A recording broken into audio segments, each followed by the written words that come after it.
I call this meeting to order. Please stand for the flag salute. Trustee Ocampo, please lead us. I pledge allegiance to the flag of the United States of America and to the republic for which it stands, one nation, under God, indivisible, with liberty and justice for all. Thanks to all of you for joining us for our school board meeting for this evening. We have meeting norms that we have up here, and I want to specifically point out to this one that we will respect each other as members of the governing team and as individuals. Also, we will not interrupt while others are speaking. We will not make negative comments about each other in public. So those are really important norms for us to follow during our meeting. At this time, I'll entertain a motion to accept the agenda. Trustee Ramirez, have a second. I'll second. Trustee Rubio, all those in favor? Aye. Motion carries. Thank you. At this time, I'll turn it over to the superintendent to report from closed session. Thank you, President Padilla-Salzberg. So in closed session, the board authorized the appointment of 4 assistant principals to vacancies in the district. So on a motion from Trustee Martinez and a second from Trustee Ocampo and a 7-0 vote, the board appointed James Grassi as the assistant principal at Washington Middle School. On a motion from Trustee Ramirez and a second by Trustee Martinez and a vote of 7-0, the board appointed Amber Woodward as an assistant principal at Everett Alvarez High School. On a motion from Trustee Tabera and a second from Trustee Martinez and a vote of 7-0, the board appointed Gerardo Centeno as an assistant principal at Alisal High School. And on a motion from Trustee Tabera and a second from Trustee Ocampo and a vote of 7-0, the board appointed Sonia Gutierrez as assistant principal at North Salinas High School. On a motion from Trustee Tabera and a second from Trustee Ramirez and a vote of 6 to 1 abstention from Trustee Can, the board appointed Alberto Verduzco as the interim assistant superintendent of human resources. That's all I have. Thank you, Mr. Superintendent. I will also like to report out the administration requests that taking action on the recommendations for expulsions, suspended expulsions, admissions, and readmissions for the following students: -17, 1869 2, -17, 1872. At this time, I entertain a motion. Trustee Martinez, to have a second. Trustee Ocampo, all those in favor? Aye. The motion carries. Thank you very much. Next, we're going to move on to presentations. We will begin with the 2017-2018 scholarships.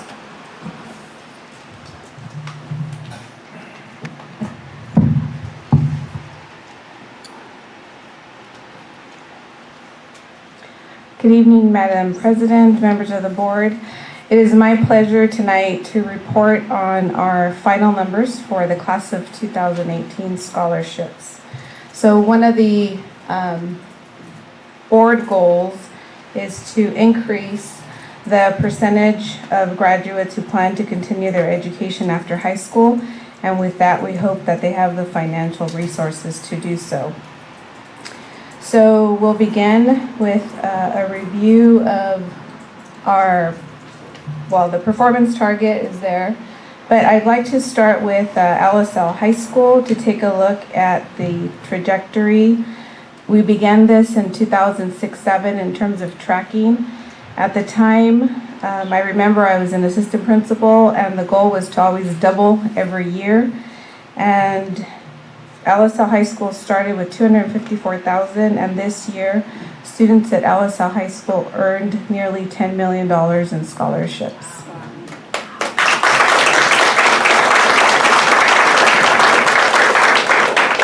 At Everett Alvarez High School, we also have increased every year.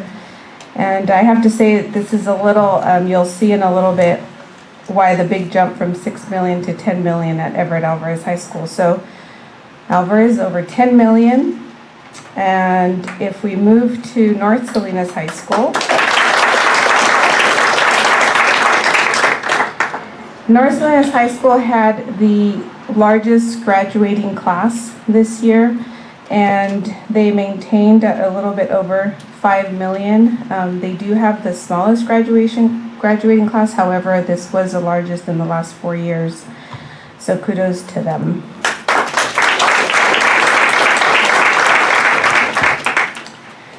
Salinas High School also maintained at about a little bit over $4 million. And when they began this, they were at a little bit over $500,000. So the students there have really worked hard to increase that number as well.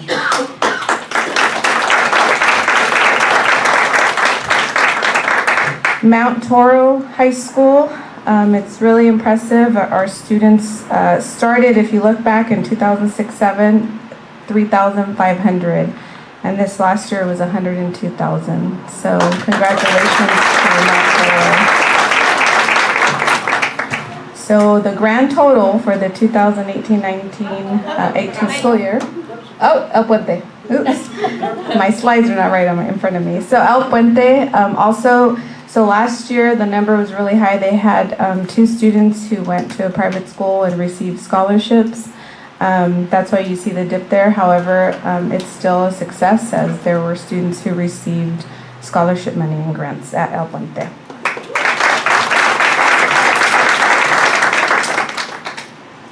Okay, so you could see the grand district total from 2006-07 to last year.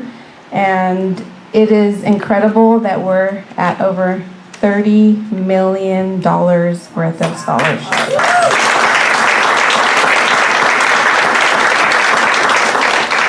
However, we always want to increase, right?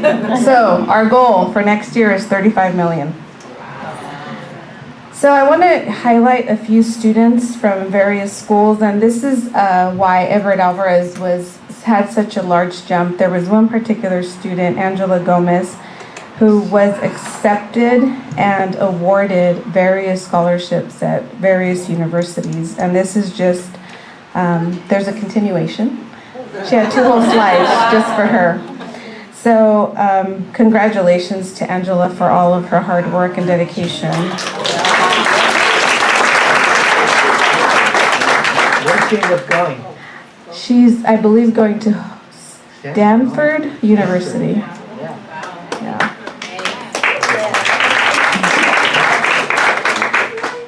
So other scholarship highlights also at Everett Alvarez High School is Teresa, and she will be going to Dominican University, and she earned over $500,000 to attend that school.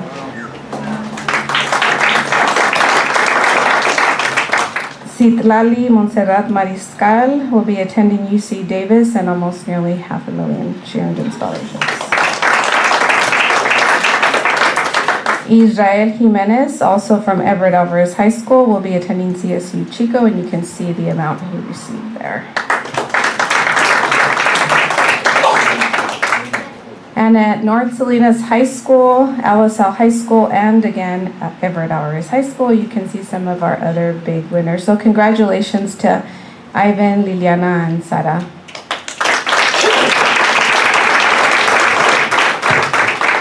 So I'm just really happy and thrilled that our students are applying for scholarships, receiving these awards, and it's a collective effort of the staff, the teachers, the classified support in the counseling office, and in other buildings that really working together with administration to help students and support them as they move on to either a college and or a career to get different types of scholarships and grants to fulfill their dreams. So thank you, board, for your support and your encouragement, and also for setting the goal and setting it high. So thank you. Thank you.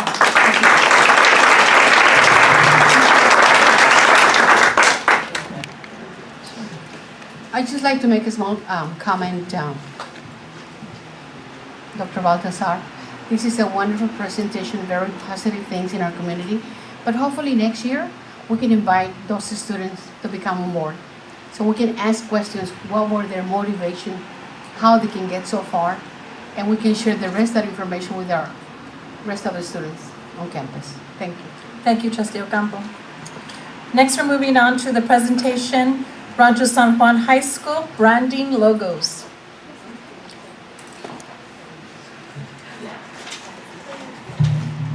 Good evening. Let me first just thank you again for letting me come and present and update you on our process and progress as we move forward with creating a really important piece of the identity for our new high school, which is our logos and our branding. Last time I got to speak to you was February, and it's taken us that long to get as far as we're at, and I'll explain that process a little bit as we go.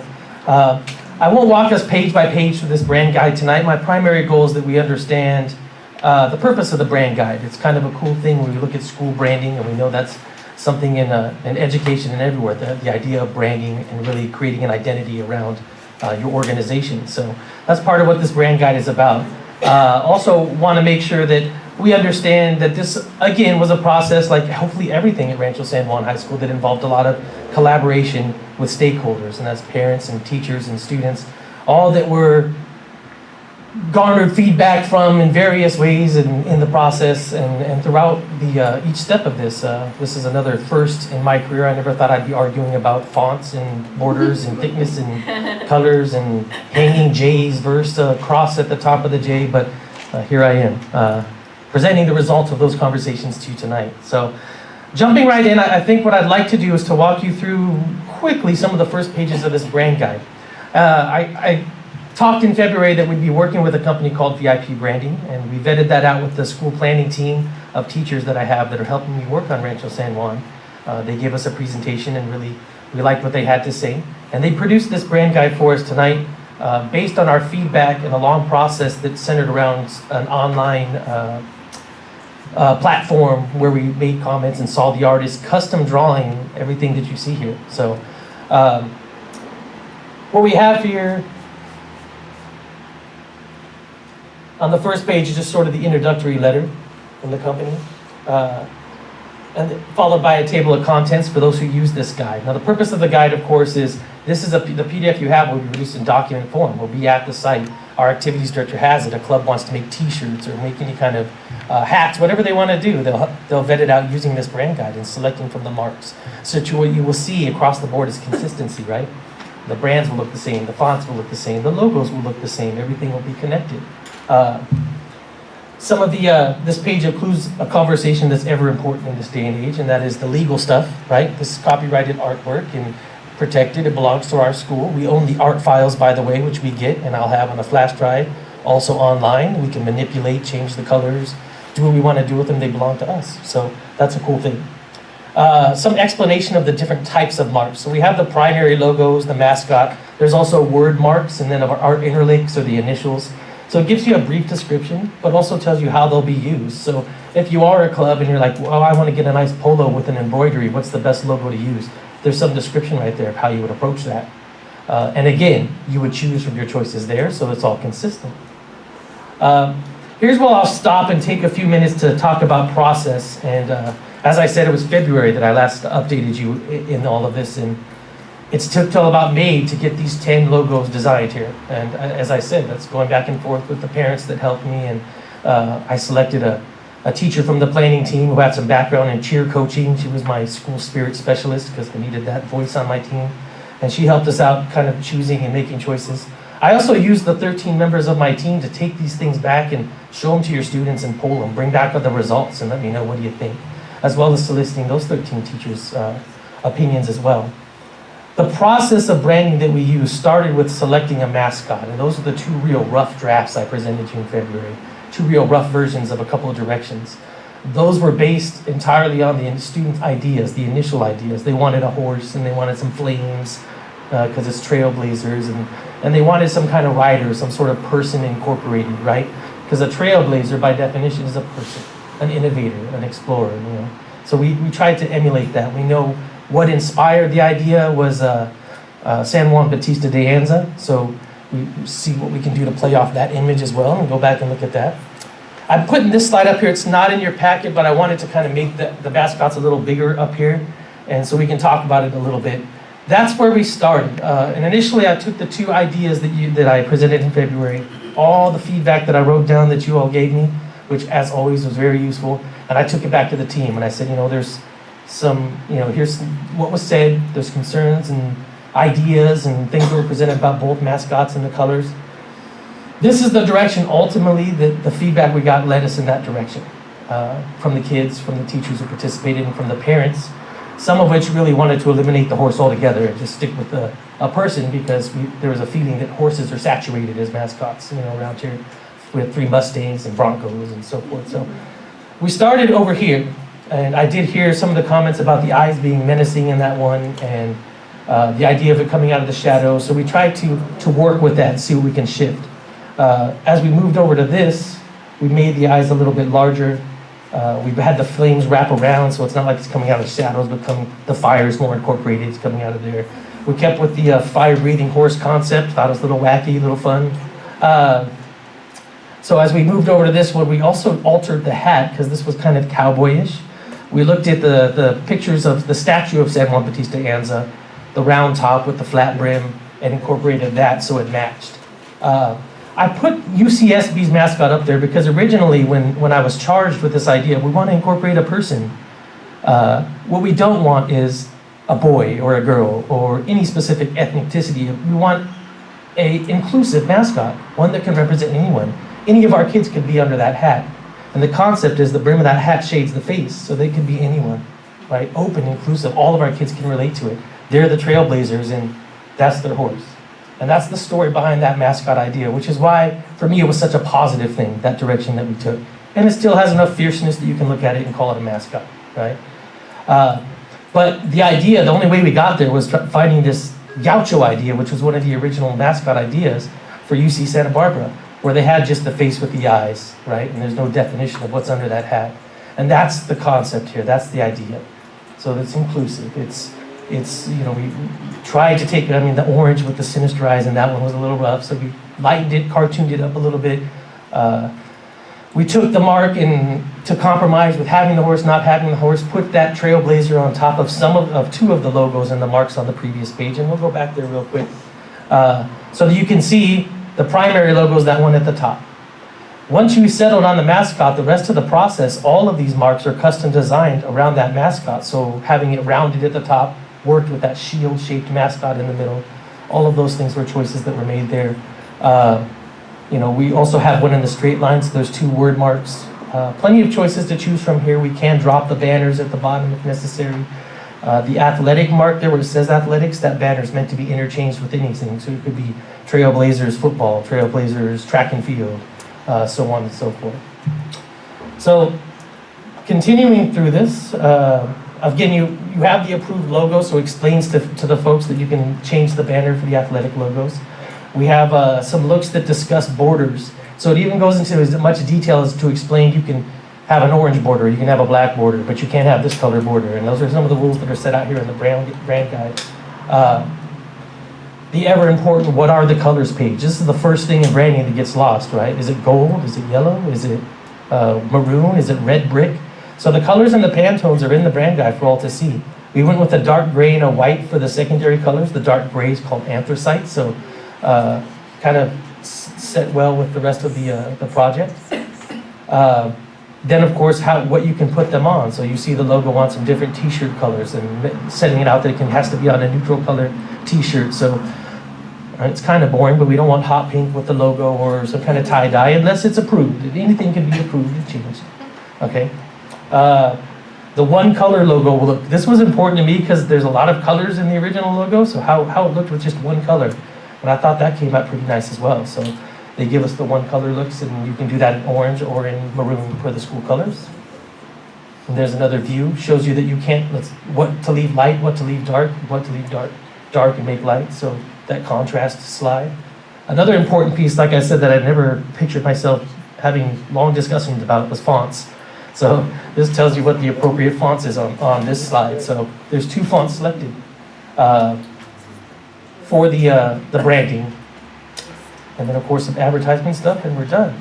But ultimately, again, I come here tonight to present, and update, and show you the work that we've done, put it out there for you, and get your feedback. And I hope that you'll see where we were coming with that, and the ideas that were presented, and what we're trying to say is we want a mascot that's cool, inclusive, and doesn't, stick to one sort of definition, which is why we went with that sort of UC Santa Barbara look on top of the horse. However, I also provided for you the same marks and fonts, but with the sideways horse that I originally presented, that at least one of you really liked, superimposed. What I will say is that those have not really been vetted out with the team. We haven't worked on them at all. There could be some tweaking. That's just the horse put into all the other work that we did. And of course, one of the recommendations, the reason we originally went away from that was the oversaturation of that exact horse in Gilroy and King City and Bonta Vista Christian, the Broncos, the Cowboys of Salinas, all have some sort of sideways profile of a horse incorporated. So, but it still looks good. So, as an alternative look, This is all a no? no, that is a definite possibility. It was originally, we moved away from it, and went in this direction. But through your feedback, we can always bring that back. I had the company throw that together to say, hey, if we're not happy with what we're looking at here, we could do a little more work on this and bring back some alternative looks. As always, I welcome feedback and questions, and I'd love to hear what you have to say. Trustee Tabera? I like the one before the colors, how you had the 4 colors set up. The one slide before that. I really think that those fonts go really well with the image, But this reminds me, of Alisal High School. Because when I went to Alisal High School, the Trojan looked one way, and now it looks another way. And that was a long time ago, right? But I mean, it was like 2 years ago, right? Yeah, right. No, anyway. As times change, and as the students change, I kind of see the image changing a little bit, getting a little tweak here and there, but I really like the fonts, and I like what you're doing, with that one slide before the colors. I kind of like that. And for me, the way I look at it, it kind of really probably doesn't even matter what I think. It really matters what the students think, because they're the ones that are going to support this idea, And I would be really interested in seeing what our prospective students might. Well, we definitely, like I said, I had the people on the planning team poll students at every decision. So when it came to making the choice, the students were overwhelmingly in favor of that forward-facing looking mascot as opposed to those two looks. I think it was sharp. Trustee Ocampo? Actually, I just like to add that the colors, they're very good. I like them. They're very outstanding, very positive colors. And I like the horse, as it's, flying or horsing, because it's like the Rancho represents the rodeo, and the rodeo is cowboys, right? It's horses. So I can go with either one, except with the one that is like the horse head just looking into a circle, because the horse doesn't look happy at all. you give me a happy face horse, and I will support that. But this one looks like not too friendly, and we're all about happiness in our district. So that was just my little comment. Okay. Thank you. Trustee Ramirez? Did you look into my request? Push the microphone, thanks.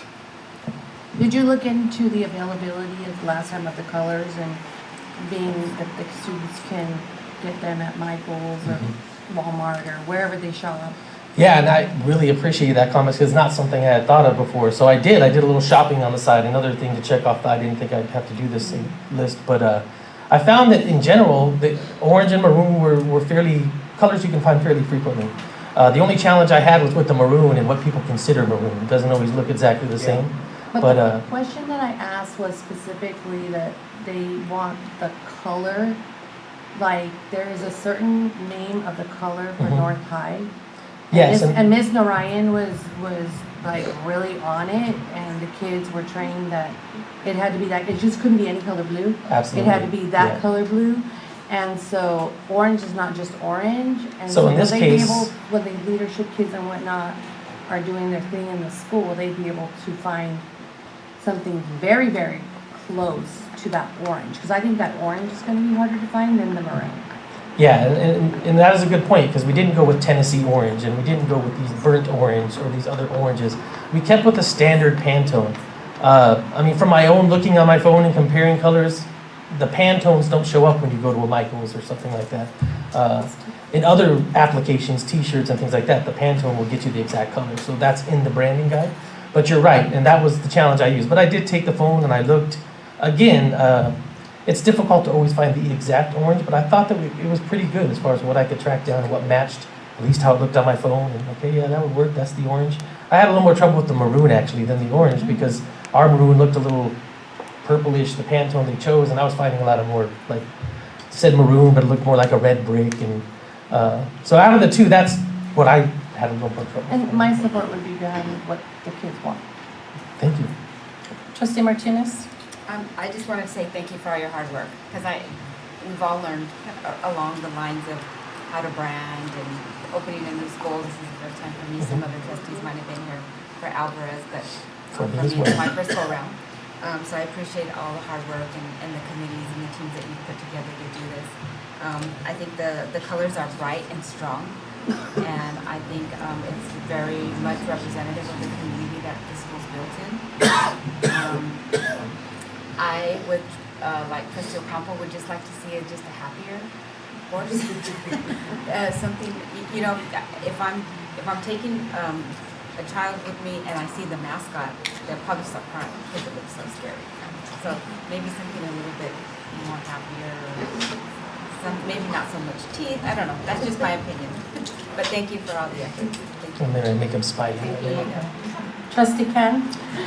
Well, if I understand correctly, the kids are the ones that picked, what they call them, angry boys. And as I said last time, I think that that's probably what most kids would go for, so I would say go with that. Trustee Rubio? Yeah, my vote is for, I think on our computer, it's this one right here. But I'm looking over there and I see the two colors, but I don't see. Yeah. Well, The top. There's the marks. The first, Oh, the very first page. yeah. Well, I think, you know, when you explained everything about it, it seemed like it hit the mark, and it's original. The colors are good combinations. You know, I was gonna say, put in Mr. Ed. But, you know, They're not gonna know what that is. a talking horse there.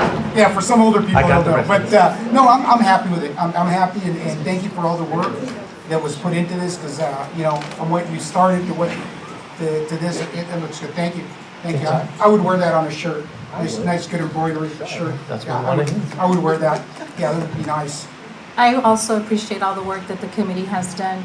However, I just want to share just my very first, when I first looked at it, I couldn't help but think of Halloween. It looked like a witch's hat to me at first. It did, at first. I was like, Maybe because the yeah, so, but now with your explanation, I understand it still does look a little scary.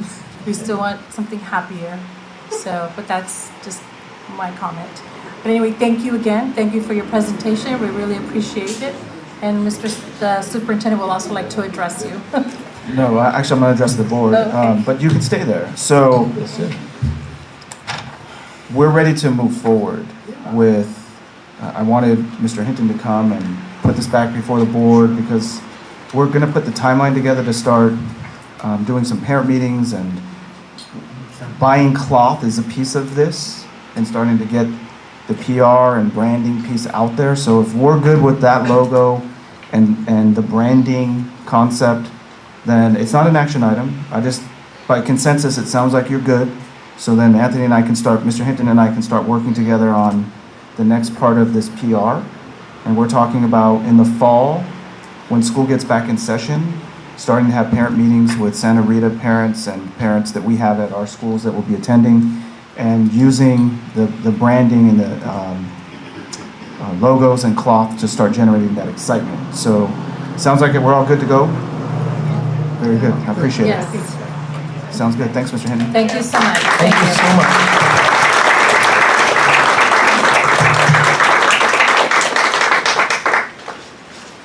Okay, so now we're moving on to District communications, we're going to start with the employee organizations. We'll start off with CSEA. Good evening, Superintendent Burns, Board of Trustees. My name is Susan Chacon, and I'm the second VP of CSEA 547. Tonight, CSEA is here to support the teachers of SVFT. Teachers play an extraordinary part in the lives of children for the formative years of their development, and the importance of teachers is something that cannot be understated. They involve themselves in molding their students into responsible citizens of the community. Without a doubt, they deserve the respect and gratitude from school board members for educating our students. They do not deserve blatant disrespect by board members. The latest outbreak of contempt toward the teachers of SUHSD by an individual trustee is unacceptable and offensive to our entire district.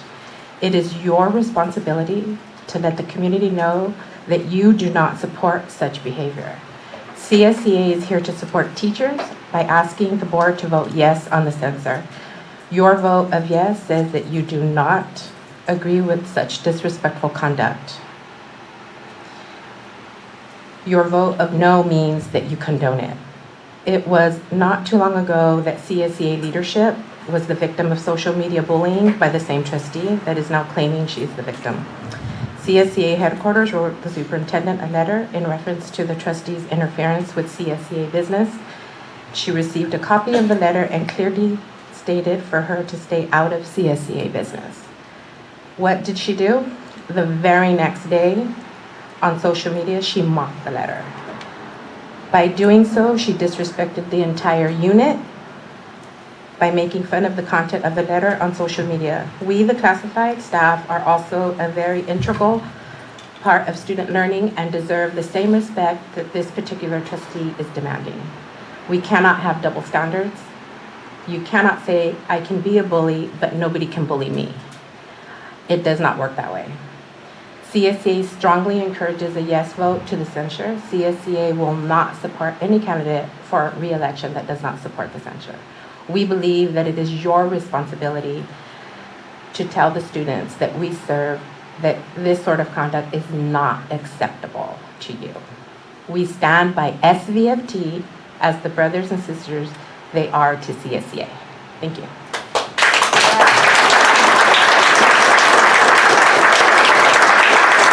Next, we invite SVFT.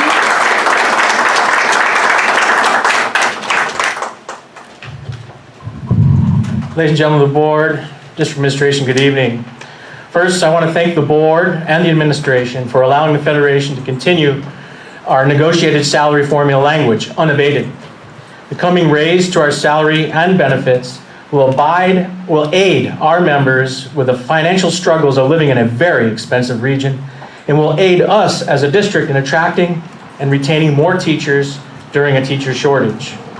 I just want to also say thank you for letting us move to MCSIG. Anna and I were in a MCSIG meeting just earlier this afternoon, and pinch me, I'm not used to looking at positive financial records when it comes to healthcare, and I was able to do that for the first time in a long time, so it was a good feeling. So thank you for that.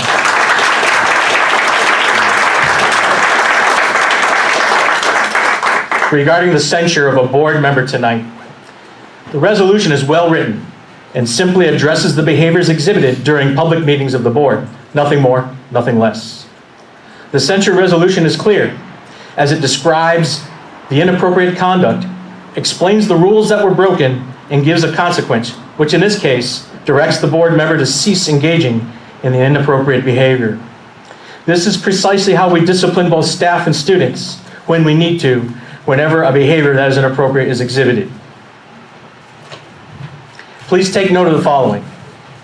A no vote on this resolution tells fellow board members, staff, and students that the inappropriate behaviors described are okay for board members, present and future, staff, students. Where would that leave us? Think about that carefully, please. A yes vote to this resolution tells fellow board members, present and future, staff and students that this behavior is not okay. And a yes vote means that we can continue to focus on our work, the reason that we are all here, the achievement of our students. No more distractions. Thank you and have a good evening. Okay.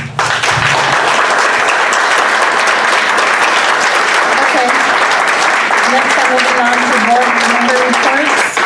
Trustee Khan, any reports? I turned my report in, you got it in the recap this week, so that's all. Thank you, Trustee Khan. Trustee Rubio? Nothing here. Thank you. Trustee Ocampo? I'd like to report that I attended the retirement breakfast meeting in Alisal High School. Speak into the microphone, please. Oh. I'd just like to mention that I attended the retiree breakfast meeting at Alisal High School, and it was well put together by the community liaison and the CSEA staff members, which I give thanks. It was very productive and very well taken care of. And also, Lila and I, even though you turn it in, but I'd like to just repeat it. Lila and I attended the CSEA retiree party that they had at Alvarez High School. And it was awesome. We played games and we give presents away, and it was very good tacos as well. Thank you. Nice party, to end the year and say goodbye to the new to the returning teachers and welcoming the new incoming teachers on board. And second of all, well, actually third of all, I'd like to say thank you to the Salinas Junior High School District for keeping my husband on board for 41 years as a high school constable. He's been retiring since what? Since last Friday or 2 weeks ago. He doesn't know what to do with his time. No, I'm just kidding. There's so much to do, and life is beautiful now that he's at home, and we are becoming even more friends than ever. Not lovers, friends. Okay? With that, thank you all for being here tonight. This is going to be a great meeting, and thank you to my fellow board members as well, and the administration. Thank you, Trustee Ocampo. Trustee Tavera? That was a good one. I retired, but, I can't really say friends anymore with the other, but, Anyway, I went to LSAL the week after their graduation. And actually, I was scheduled to go to LSAL on Wednesday and then Thursday go to LSAL. But I was waiting at the hospital for our new granddaughter to come. And so, I couldn't go. I had a medical excuse, okay? Anyway, she finally got here, full head of hair, But I noticed one thing that I've seen it before, but I really didn't see it like I saw at the LSAP graduation this last time around. And all of the students, they had a look. They had this look like when they were walking this high above the ground.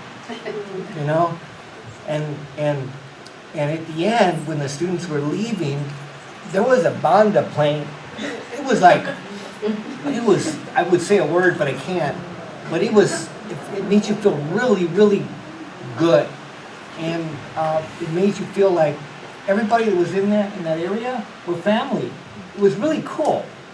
And so I went the week after to the board, to the meeting of the staff, and I really needed to tell them that they did a really good job on the graduation. Every year it gets better, but that was what I wanted to talk about, because I think graduation is a time for us to celebrate our success and as a district and as a staff and pat everybody in the back, and you guys did really good work, and work, all the good work, you see it in the students. So that's really cool. Anyway, that was all I wanted to say. Thank you, Trustee Tavera. Trustee Martinez? Nothing at this time. Trustee Ramirez? So before I heard of any censure, I'd already had a prepared statement because I had spoken with a board member, and we talked and reflected on how the board meeting was run, or at least my part in it. And Before any of the actions during the May 22nd board meeting occurred by me, I was interrupted during my board report and an anti-Semitic remark was directed to me. From that point on during the board meeting, I was truly shaken up and I was quite shocked by the comment and the inaction by the board. And as an elected official, I fully understand my role as a school board member and the conduct expected in performing my duties. Recently, and I've been a board member for 15 years, and this has only happened at one board meeting. And recently, my conduct during open session was not in line with the expectations I have for myself, nor those that are which expected from my constituents. My actions and my words also do not reflect other trustees that I serve with, nor will they ever. My words are my words. Thus, in reflection, I am accountable and apologetic for my recent actions, and I'm ready for us to move forward with returning focus to student learning in our district. I would like to say under still the reports is that I had the opportunity to attend graduations, and I think all graduations were great. I missed Montora's this year. I was really saddened, but I attended my grandson's graduation from kindergarten. So he's now going to first grade, so that takes priority. So thank you very much. At this time, I'd like to turn it over to the superintendent. Thank you, President Padilla-Salzberg. Couple announcements and some dates for the board, and we'll get this out in your recaps as well coming up. There's no recap this week, but next week we'll get you some information. Summer school graduation is July 3rd, so it's coming soon. July 3rd. We will be reinstituting the all-staff welcome back event, and this year it's scheduled for July 30th from 8:30 to 10:30. I'll get you more information about that. It will be at Everett Alvarez High School. I wanted to let you know that last week we had all of the administrators and management and classified management staff together for an annual leadership institute, and we focused on coherence, and coherence is really about looking at the main things that we are intending to focus on student achievement and how they work with one another. So we spent 2 days on that. It was a great event. We have an upcoming retreat for the management team on July 20th and 21st. I'll get you information because we'll do an invite for you to come out for lunch. On one of those days. Also, the week after school is out is not a week off for a lot of people. So we have a CIA week, which is Curriculum Instruction and Assessment Week, and over 300 of our certificated staff participated in CIA week, which is a new name, so I'm having a hard time saying it, but it's really intended for us to reflect on what we do for improving outcomes, learning outcomes for students, and then to plan ahead for the following year. As you know, we're gearing up for 18-19 already. It's a short turnaround. You also got a copy of the grand jury report last week, so take a look through there. There's some timelines in there, so next session, next board meeting, I'll have it on as an agenda item, so we can discuss. We have to actually give some input back to the grand jury report, so take a look at that. And lastly,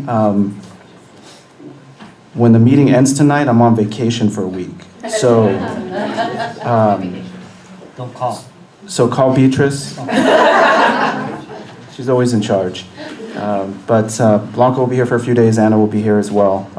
And if you have an emergency, definitely call Beatrice. I'll be around. It's just I won't be in Salinas. So anyway, so I'll be gone for, really it's just 5 work days, but then I'll be back. Okay, thank you. Thank you, Superintendent. At this time, I'm moving on to the individuals desiring to address the board. Turn it over to the superintendent once again. So I have 3 different topics, it looks like here. And one topic has 9 slips total. So your policy is that you can grant 20 minutes or less for a given topic. With 9, that would give you 27 minutes for that topic. So as a board, you can decide whether or not you want to go over that amount of time. Trustee Khan? Yes. Trustee Rubio? Trustee Ocampo? Allowing the time? Trustee Tavera? Sure. Trustee Martinez? Absolutely. Trustee Ramirez? Yes. Okay, so we'll start with one of the other topics first. So,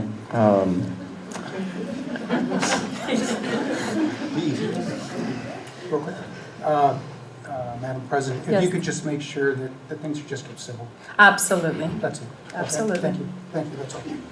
so I'm going to read this for all of the speakers, and this is the board's protocol for this time. Individual speakers shall be allowed 3 minutes to address the board. The board may limit that total time to 20 minutes, which they've decided to allow all speakers who have turned in blue slips.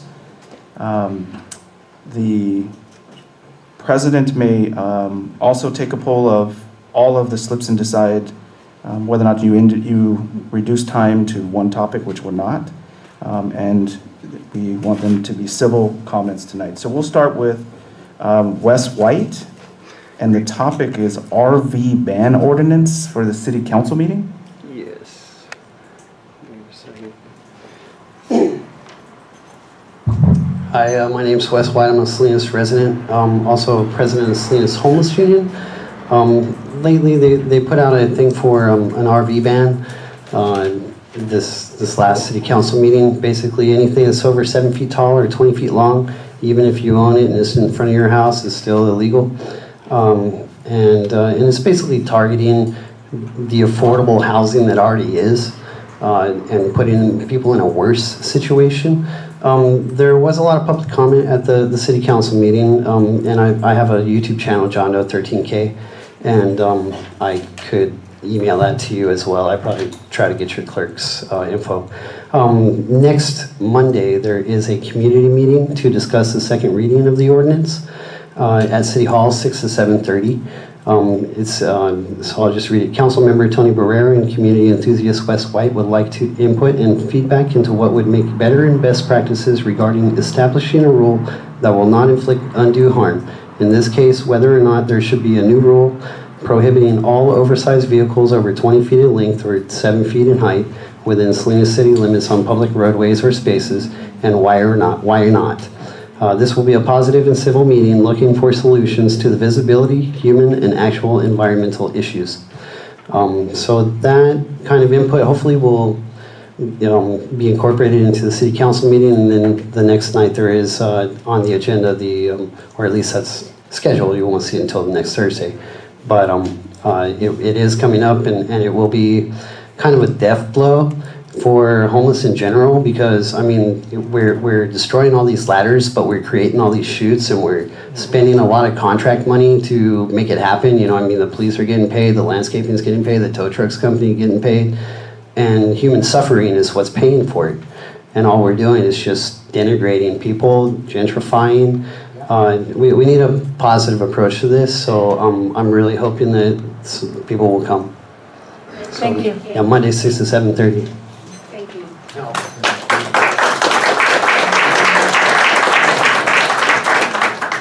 So I have two slips related to the LCAP, so I'll start with Sam Gomez.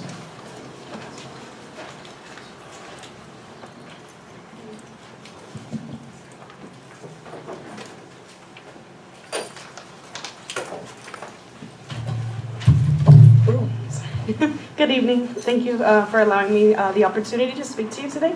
My name is Sam Gomez. My pronouns are she, her, hers, and I'm the program coordinator of Our Gente, an LGBTQ plus program of the Epicenter.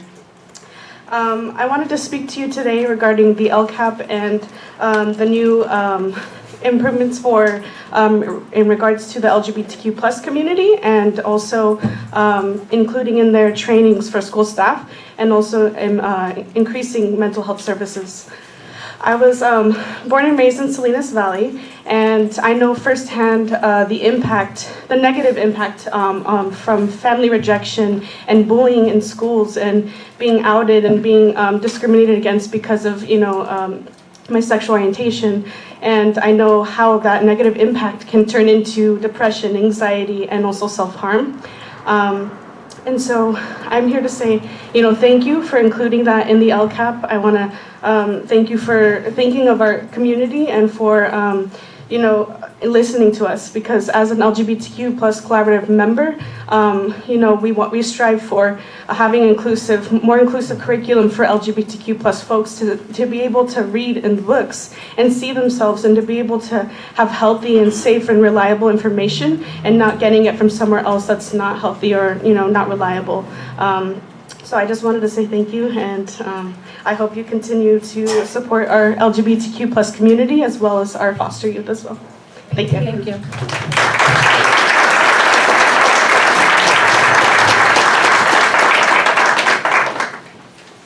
I believe the name is Rosalind Macias. If I'm wrong, just correct us. Right.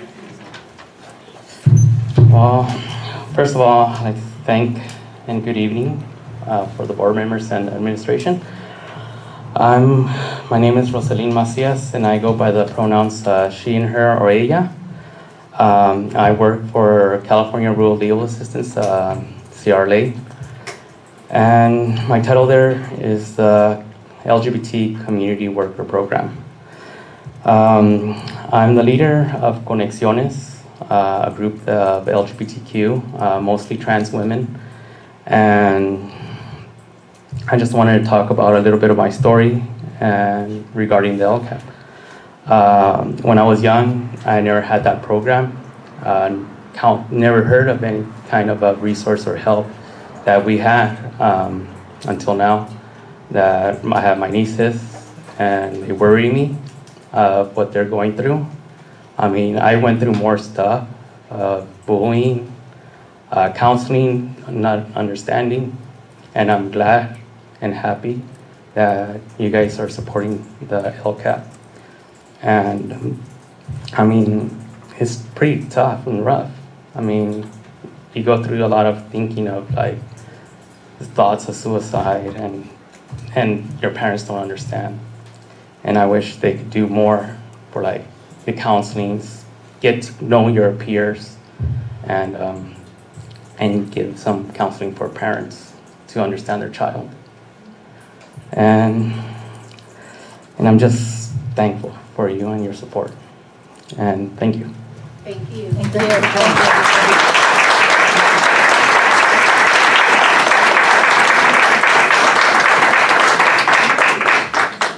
Steve McDougall.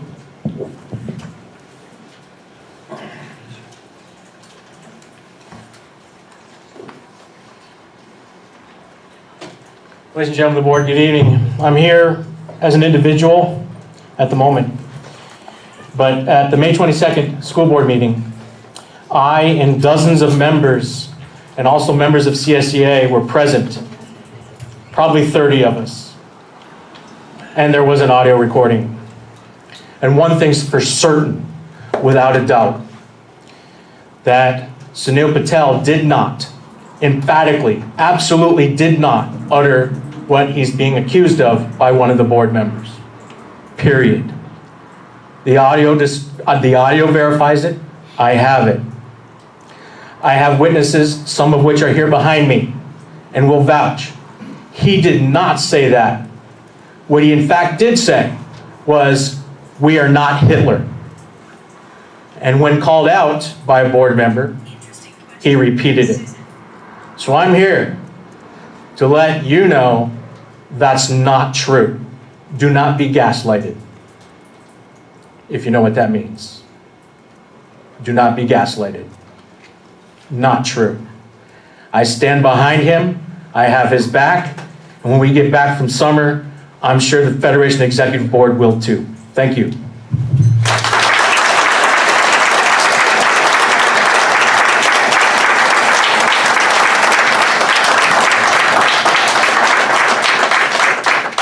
Rick Giffen.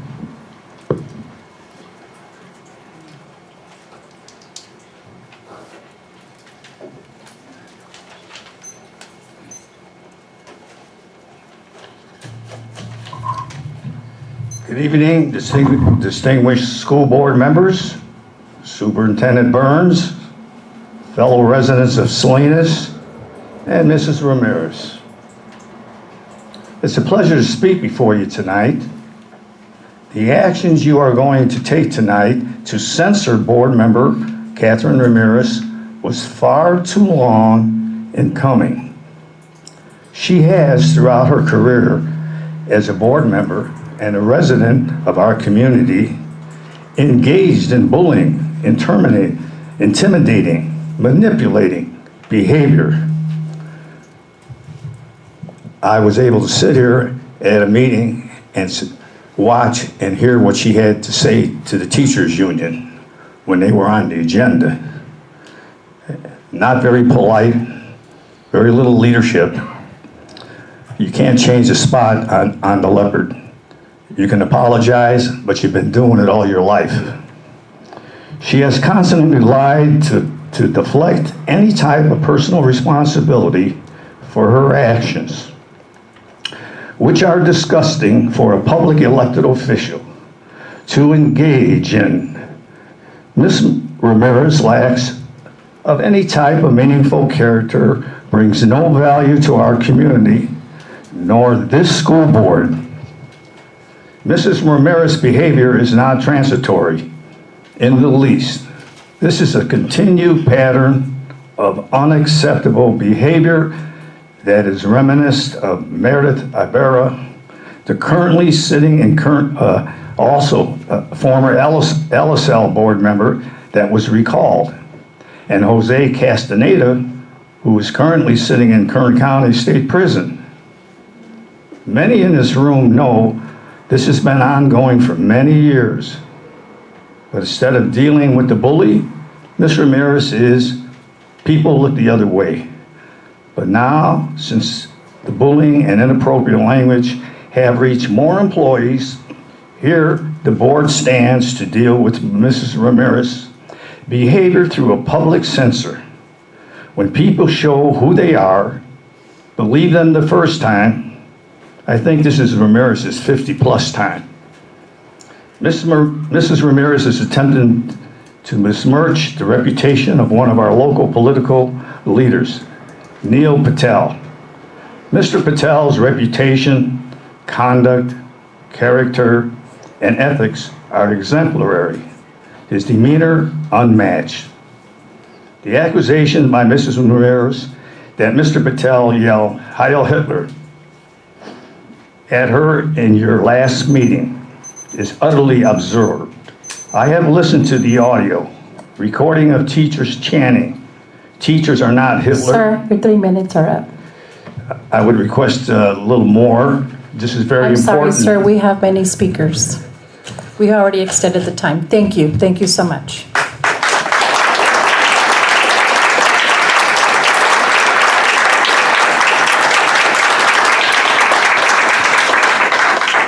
Neil Patel.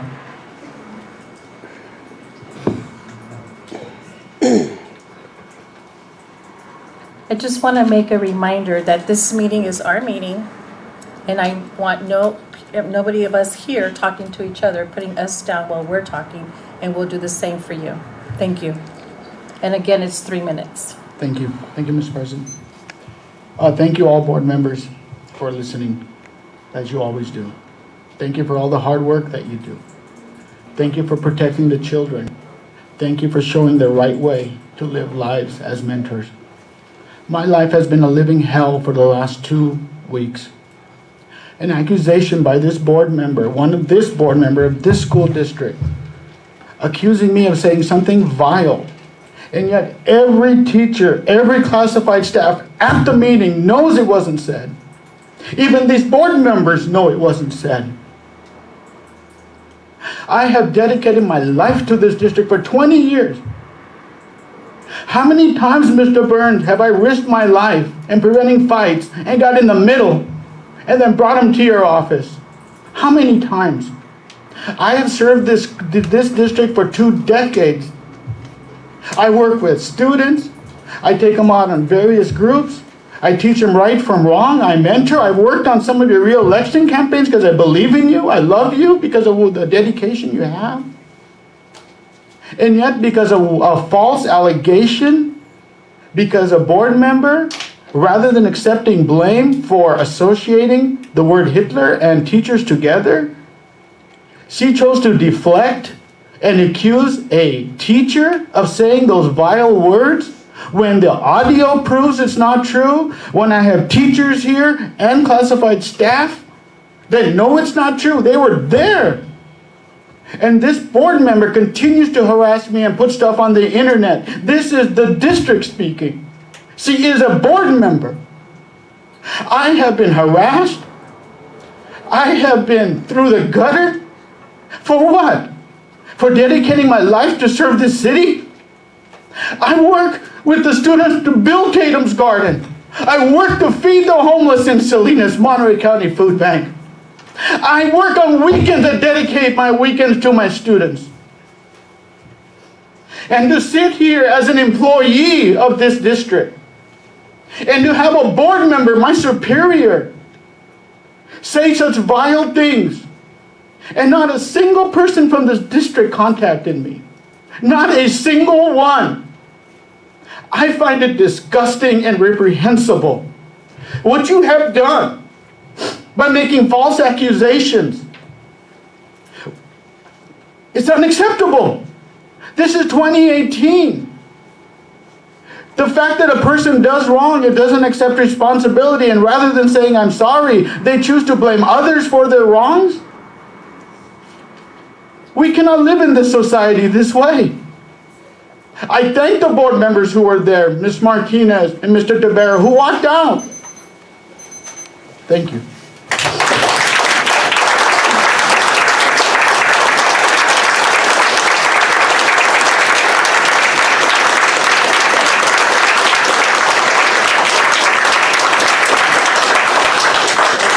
Carolyn Cleaves.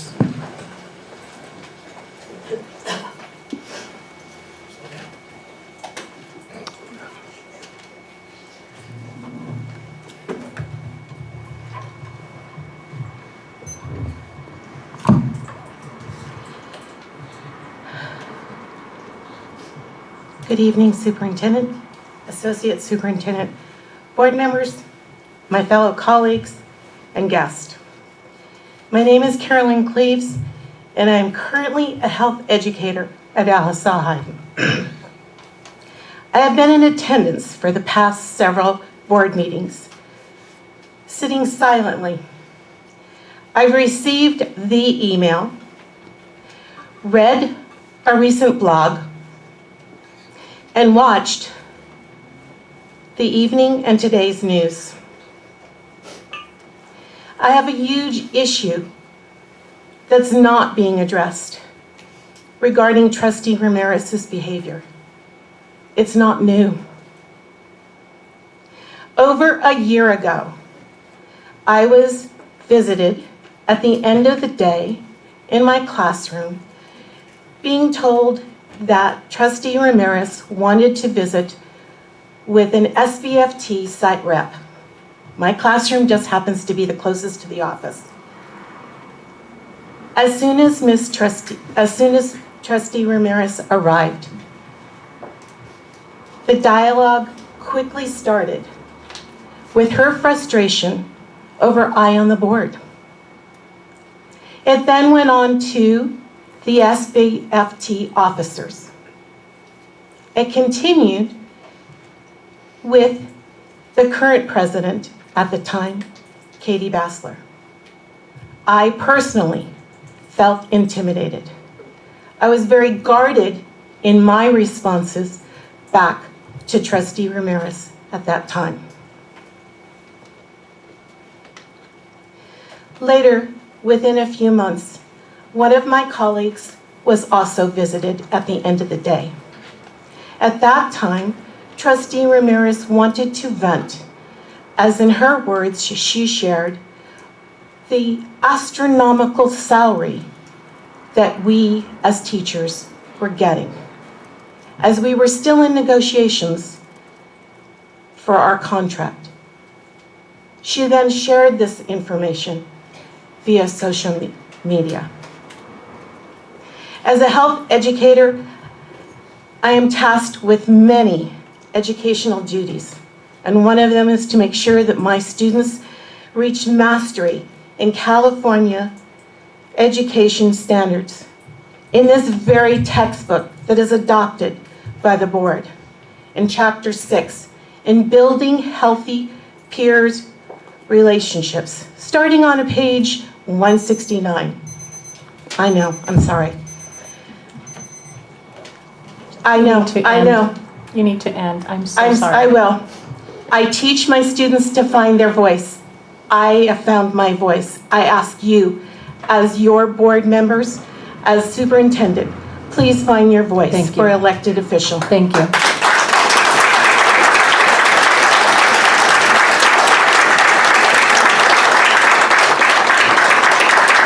That is Valerie Davis here? She's not. Sarah Reitmeyer? Good evening. Can you hear me? Good evening. My name is Sarah Reitmeyer. I am a job steward and secretary of our chapter here at CSEA. Valerie could not be with us tonight. She's being held back in a mediation with another school district, so she's asked me to read what she's prepared. I am here tonight representing the California School Employees Association, and we are standing in solidarity with the Salinas Valley Federation of Teachers and all employees of the district. The censure resolution before the board tonight is not about one elected official's behavior, but about the perception that the board condones such behavior. Bullying should never be tolerated by anyone at any level, but especially not in a school district. Trustees must each stand as a role model for the entire district and the community. Yes, you must be held to a higher standard. CSEA members have been repeatedly bullied by this trustee. During visits to school sites, she has confronted CSEA members, and those members have felt threatened and intimidated. We have reported those incidents to the district's Human Resource Office, but of course, staff has no authority over a trustee. This trustee has interfered in CSEA's internal election of officers during December 2017. She posted on Facebook her support for a candidate and publicly bashed another.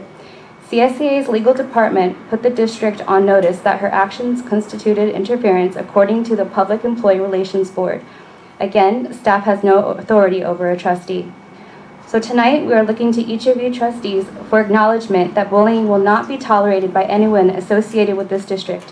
It will not be tolerated by staff or by students, and most importantly, bullying will not be tolerated by a trustee. We ask you to make a decisive move tonight and signal to the community that you do not condone, nor will you tolerate bullying by a fellow trustee. Thank you.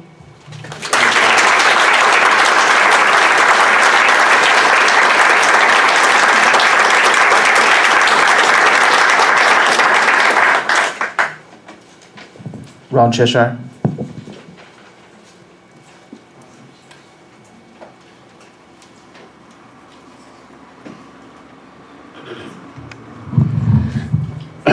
In 1947, my parents moved out from a strange country to California.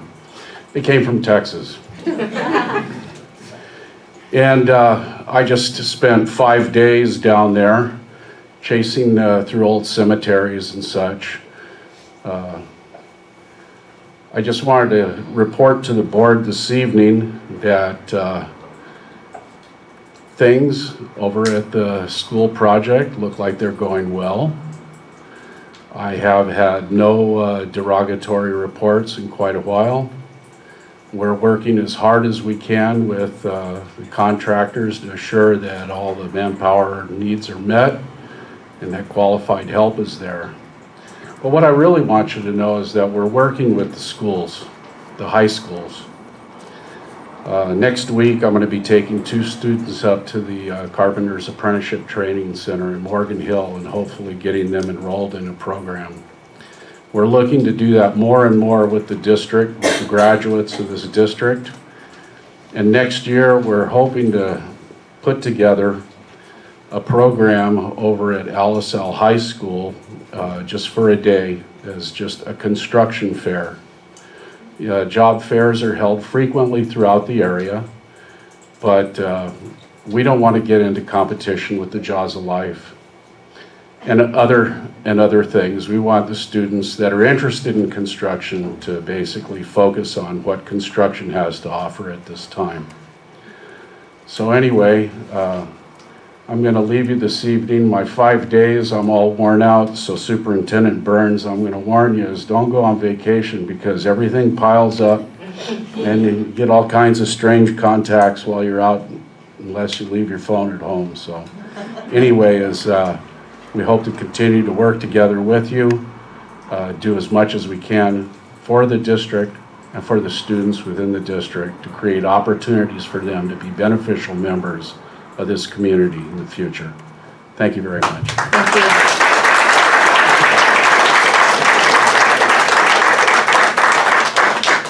Dominic Dursa.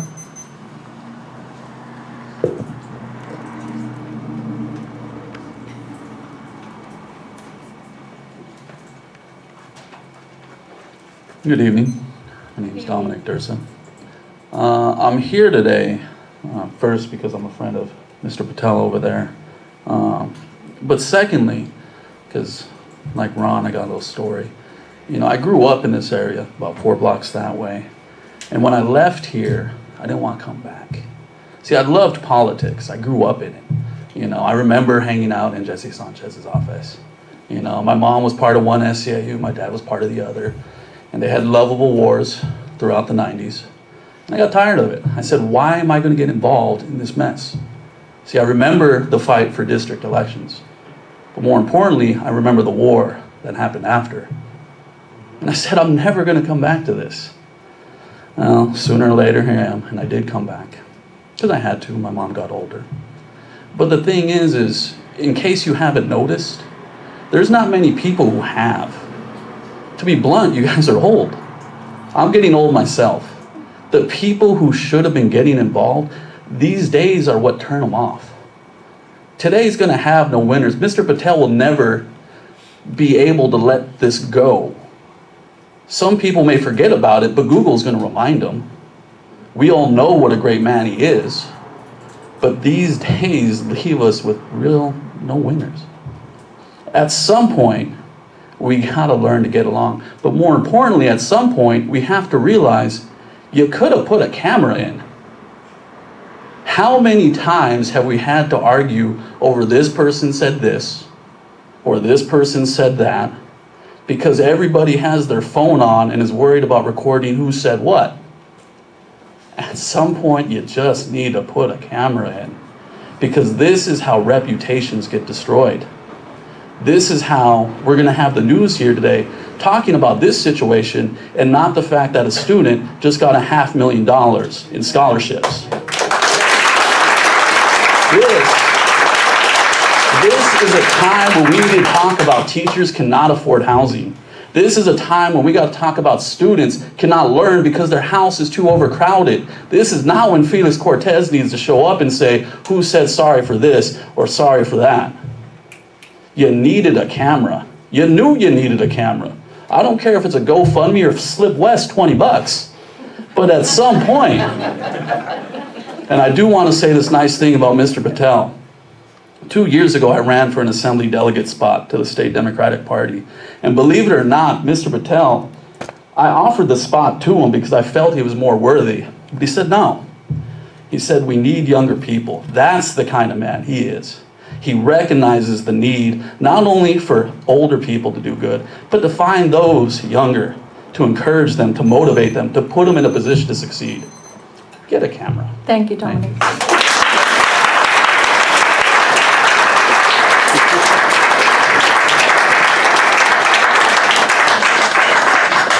Amit Pandya.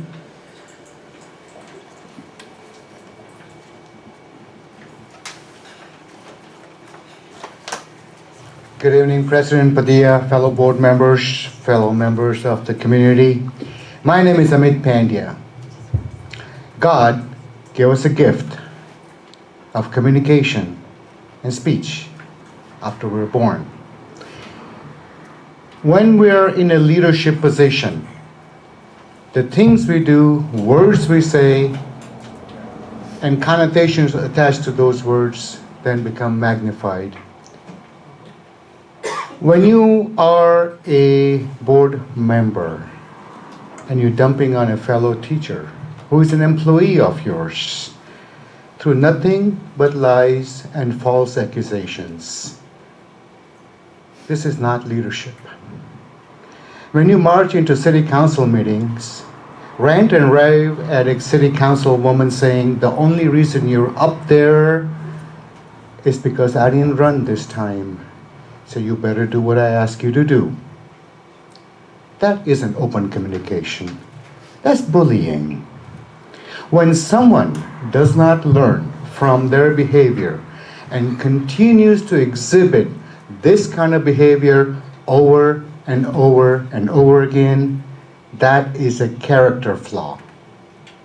When you're in charge of hundreds and thousands of students and their futures and education, and your top leadership is a bully who makes up things and lies just to tarnish the reputation of someone, a good close family friend of mine who I have known for years. Guy has a fire burning in his heart to teach and work with kids. He gave up a $2 million motel business because he says, I no longer enjoy money. I want to go help kids. And then he sat there and looked around and said, what school is the one that is in the most need? And he picked that school. This is the guy. And this is the guy you want to destroy by falsities, bullying, and lies. Mr. Ramirez, shame on you. Shame on you for being who you are, and shame on you for even pretending to be a leader of a school board. They're not talking. We don't want Thank you. anybody to engage and respond back.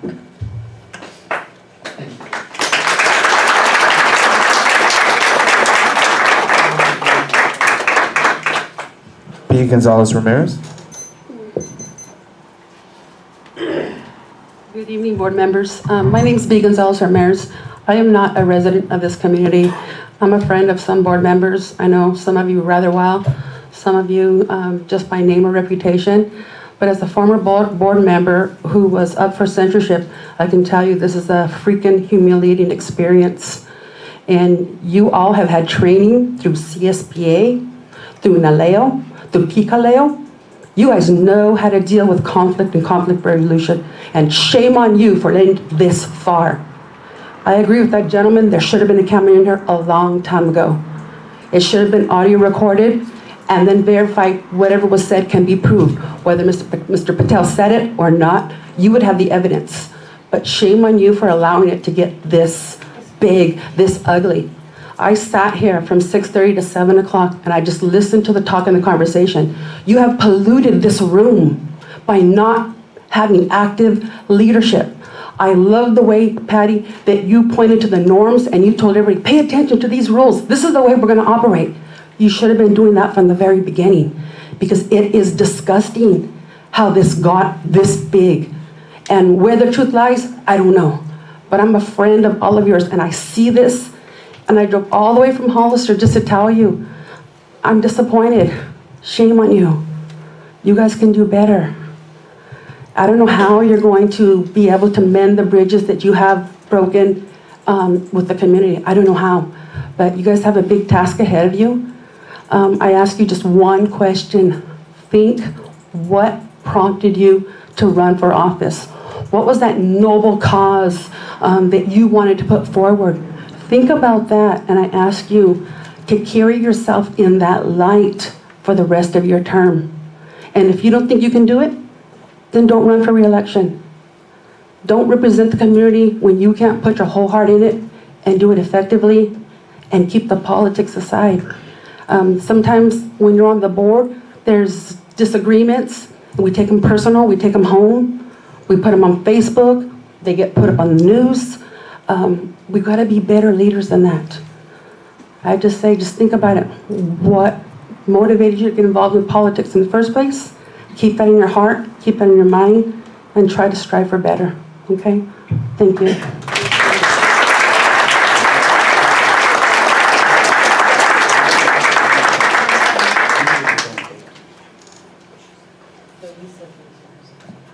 So I received a blue slip just now. Normally you don't bring them in after you already started conversation. Do we need to accept any more? Trustee? No. No, Trustee Tabara? How many more do we have? Just one. That's one, but that would open it up for anybody else that wants to Yeah. fill out the. We're done. Yeah, Yeah, we're done. Okay, thank you, Superintendent. Next, we're moving on to public hearings. The board will hold a public hearing to receive, let me see. The board will hold public hearing to receive input on the district's LCAP. Do you have anybody to come in? Okay. I'll get my steps in tonight, eh? Ladies and gentlemen of the board, good evening. I just want to take an opportunity, wake up. I just want to take an opportunity to remind you that it was about a month or so ago, maybe a month and a half, that the Federation brought concerns about PBIS and specifically funds targeting our most neediest kids, the Tier 3 kids. So whatever this LCAP ends up being, please consider putting an inordinate amount of money into a small group of kids who need the most resources. They need it, whether they realize it or not. And when they get it, they can get back to class, get learning, and we can work on those dashboard reds and orange and yellows, right? And people can teach freely without disruption. And students can learn without disruption as well. So that's the goal here. Please consider that in your LCAP. Thank you. Thank you, Mr. Badruga. Anybody else here to address the LCAP? I close the hearing. The next hearing is the board will hold a public hearing to receive input on the district's 2018-2019 adopted budget. I open the hearing. Anybody here to address the budget? I close the hearing. The board will hold a public hearing to receive input on the AB 1200 Public Disclosure of Collective Bargaining Agreement with SVFT. I open the hearing. Any comments? I will close the hearing. The board will hold a public hearing to receive input on the Level 2 School Facility Needs Analysis. I open the hearing. Anybody here to respond or give comments on the school facility needs? I close the hearing. At this time, we're moving on to action items. And before I move into action items, I just want to share a couple of things. Today's action item was not done in malintent. Trustee Ramirez has had a positive voting record. As a single mom, she earned her master's degree. I supported Trustee Ramirez for board president when CSEA didn't. I do not support the recall against Trustee Ramirez. I repeat, I do not support the recall against Trustee Ramirez. However, due to her unacceptable behavior up to yesterday on a blog, I stand here today as a proud Latina. I stand here today for all the employees of the Salinas Union High School District that have been intimidated, bullied, and harassed, and have been silent in fear of retaliation by Trustee Ramirez.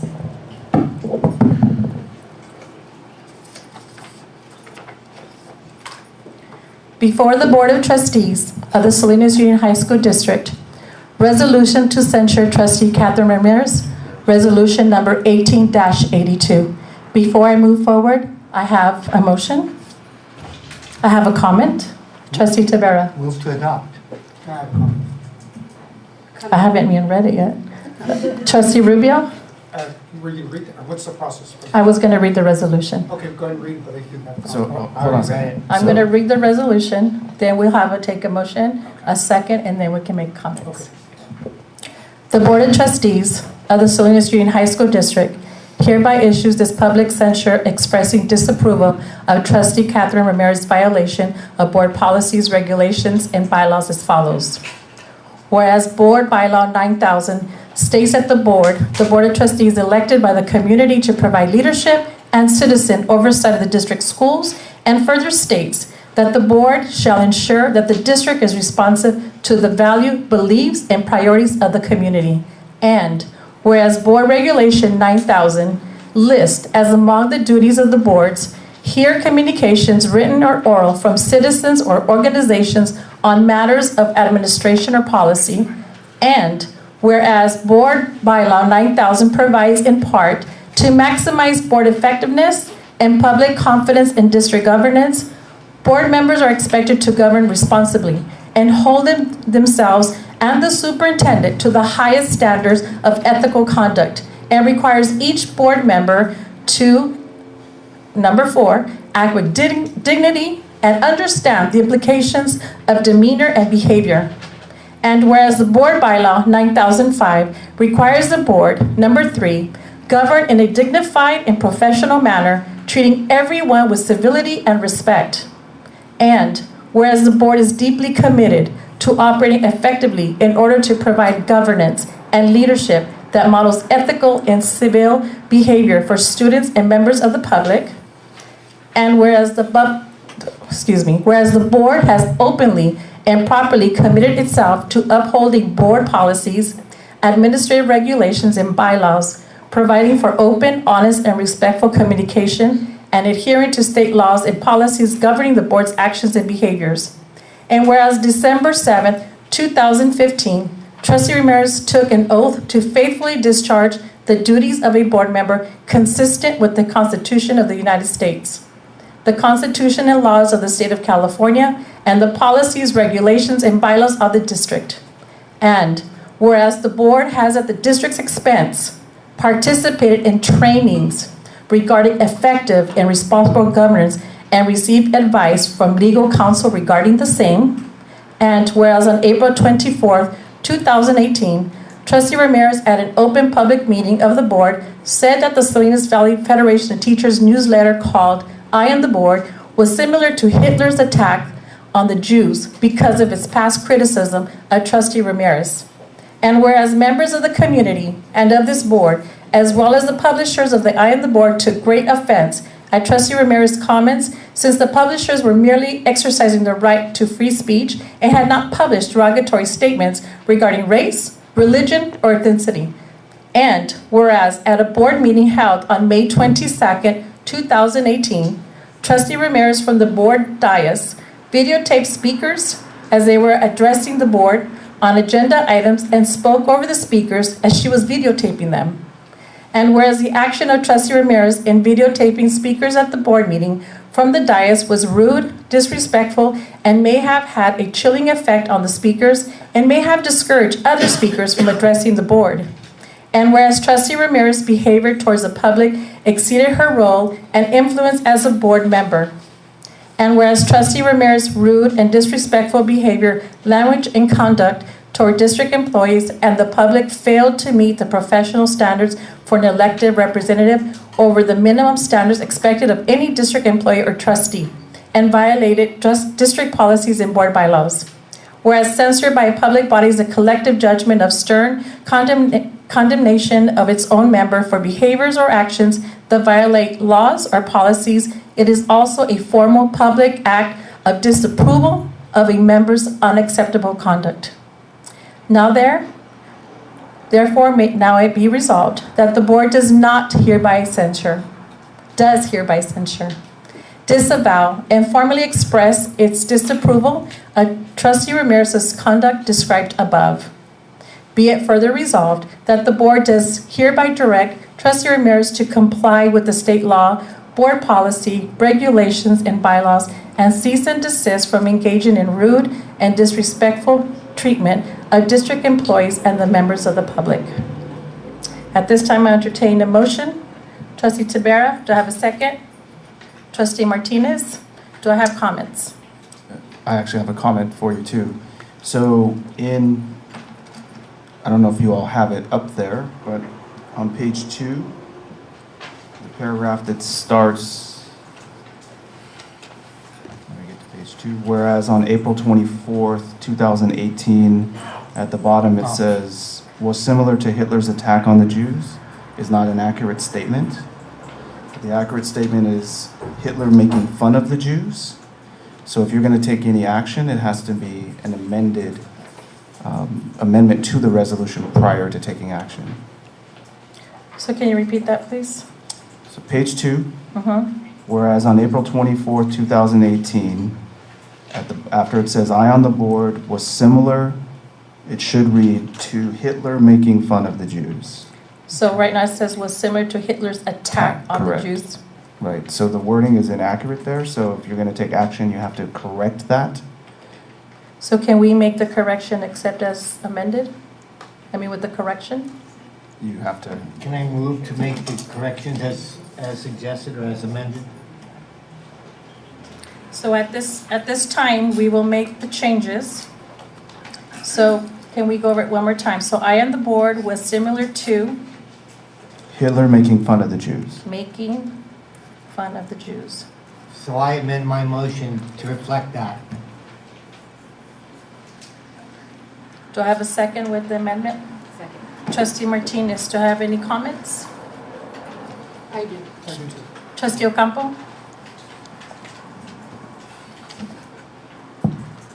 I'm sorry I had to be the first one on the board to speak. But I just need to express my feelings and concern. As an elected official, we become responsible to represent our district with 100% interest in our community, respecting each other's as citizens, as parents, as teachers. As an elected official, we promise to work together for the better of our district and our community. As an elected official, we are human beings as well. And we all make mistakes. It's very sad to see that tonight we're being divided. You know, as a board members, a board trustees, and as community. I know for the fact that there's very resentment and hurt feelings about being disrespectful to you teachers when you are our employees. It really bothers me as an elected official that we give you the wrong impression of what we do. We owe you, the community, our positions. You select us to represent your interests. I know the opposition as well as the board tonight, and you are all my friends. And I thank you for addressing the board with your concerns. But what it got me confused, and before I say that, I would like to apologize to you all as the board for what would happen in 2015 and so on and so on and so on. With that in mind, tonight, after hearing your presentation of some of you employees of our district, it makes me wonder which way are we going as a district.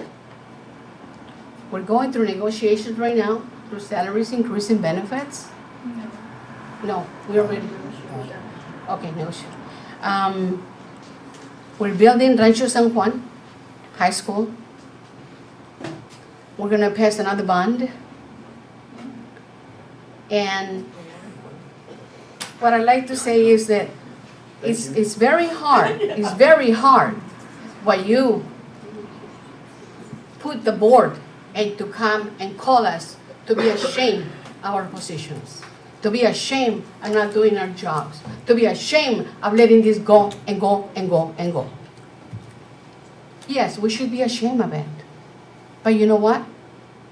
We might be the board, but we're all here to learn from masters and governors how to become a better board member. And we are going into training sections right now, for those of you that you're not aware. And the reason has been precisely because the lack of communication among the board, the lack of a discussion among the board. So we do have our own internal problems. But thanks be to God that having a good administrators on board, we have come together and working together as a family. On the other hand, I do feel that you need an answer tonight from the board. But that answer has to be something that you all want to get from the board, which is go through the censorship and Trustee Ramirez. I might be right, I might be wrong. I've known Trustee Ramirez for almost 17 years. We worked together, Phil, Ramirez and I, in the past. We had Don't problems, include me in what you say. but we have resolved our indifferences. And we came along. I guess my whole idea is to let you know that this document tonight is a very sensitive, delicate issue to discuss only, what, in an hour or 2 hours? I would like to request a permission to agendize it for further discussion. And put it in the agenda and probably bring it back within a week. And the reason that I'm asking is because with all that is said here tonight about threats and not threats, you know, if you don't support us, I'm going to come after you. If you don't do this, we're going to come after you. I mean, I feel like I've been threatened tonight if I don't give you what you guys want. Okay? And it is disrespectful to come to demand, okay, something that we had committed a mistake and we have to pay for it. But, you know, if it has to be done on a timely manner, this censorship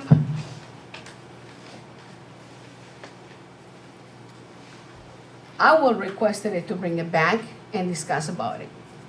Tonight, I feel so much anger, you know, on the board meeting.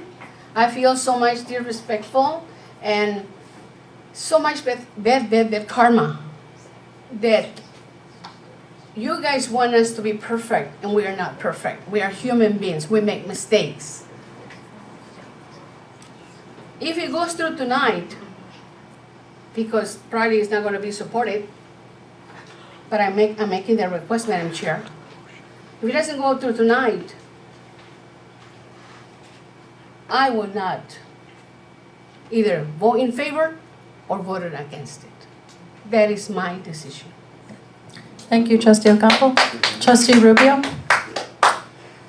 Well, first of all, I was trying to convince myself just not to show up today. I got to tell you, I just didn't want to be here. You know, I didn't come to this job to do this today. To anybody sitting out in the public, anybody sitting here on this board at all. It's just something I don't want to do at all. You know, I just don't know. You know, and so I just prepared just a few words here, so I don't just talk aimlessly here like I can. But you know, I want to thank all the persons that are here, that are attending, and you know, for Mr. Patel in the back, I'm sorry for the grief you've received or whatever has happened to you here. I mean that sincerely. This is the first time I heard about it. And the first time I heard a lot about this stuff. Not all of it. I've heard a lot of anecdotal stuff that has happened. I see a lot of people that I truly respect here. There's people from the bargaining units. There's people from other boards. There's people, everybody is here from the different parts of our community. And you know, my work here at the district was just to help students, by extension, all the employees, by extension, the teachers, the non-certificated staff, the management, and you know, and educating our community about all the positive things that go on every single day. And I've said this repeatedly on record that, you know, we just don't give enough credit to every single employee that's doing stuff for our kids that are going into this world. And they are the last step, the last school they're gonna attend. They might go to college, they may go into the workforce, but you are the last face they're gonna see before entering the work world. And I'm proud of everybody that's here. I'm proud of everything that the district does. I want everybody to make sure, this is a little repetition on some of the things that people said, but you know, words matter. Words can be very helpful, constructive. They can also be very, very, caustic. I guess the only other word. They can injure you, right? The way people treat you. And I recognize that, and I recognize that in myself, to see what I say, for some of you have been married, some that haven't, but, for me it's almost 36 years, and the give and take of every single day is work. It's work every single day. On the same note, I just want to make sure that everybody's clear about this, that, in order to have conflict, you're going to need two people, two organizations, two different points of view. And, the engagement can be positive, can be negative. It can be both ways. I seek always the positive in everything. I think what you said about not being perfect is so accurate. You try and listen, you try and take the positive. People come to me and ask me, about or comment about something going on at the school that maybe needs to be repaired or adjusted. And I usually tell them, write it out. Sit down and just write it out. Write it out and give me some solutions. All of you are subject matter experts in your fields, in what you do, whether you're on the intake for the kids, attendance office, you're teaching math, history, whatever it is that you're doing. You're the subject matter experts. I'm not. In collaboration here with everybody here, we try and get the best out of every dollar that we get from the state and your day, your time, which you can't buy back. I can always get more money, but you can't get back your time. So we try and do that. The other thing I want to talk about is that, this is personal here, and like everybody else here, I have the First Amendment right. I have the First Amendment right to type whatever I want to type, to put on blogs whatever I want to do any of those things. But I don't have the right to just lob, stuff at people, right? Be fair, we had that issue with the media a while ago, and we met with your general manager over there, and I'm looking at Mr. Cortez there. We met with him. I reached out to him because some of the stuff that was said was, well, I don't know, not all that accurate. But rather than sit and lob stuff at him or at the organization, I felt it was just more important to engage him, get him out there, and show him the complexity of what we're doing out there. Because it's so easy just to talk, so easy. It's the easiest thing in the world. So as I said, you've got the First Amendment, but I want to make sure that that when you make that, when you're going to press that keystroke, when you're going to press the send button, when you're going to put enter, into your computer, think about how it's going to affect the people on the other end. Just think about it for a minute. Have a little empathy. Just a little empathy. I heard Trustee Ramirez, words today, and to me they matter. They matter. They're important. And what I'm asking people to do today is basically this. Take your foot off the accelerator. Take it off and think about why you're here. Think about the fact that we're here for the students. This to me, you have no idea how much time I spent. I got up at 4 this morning. I couldn't sleep because I was thinking about today, just coming here today and having to face all of you here. And think about, like you said, having to choose one way or another. One of the parties here has already made an apology. Now, whether you think that's sincere or not, I'm sorry, it was said. I can't account for all the other stuff that's happened all the stories that everybody have brought up here. I'm hoping that if there isn't any reconciliation, at the very least, you know, this to me, this is open warfare right here, and it's not good. That it doesn't continue. I'm hoping that you know, Trustee Ramirez is seeing what has been said here out in the open, which is never, it's always been behind one-on-one, by a little phone call, by a little snippet and stuff. It's all out here. It's out. It's out. I hope she recognizes what has been said today. I hope that the superintendent can work with her, as well as the groups that have been injured by all this, and go forward.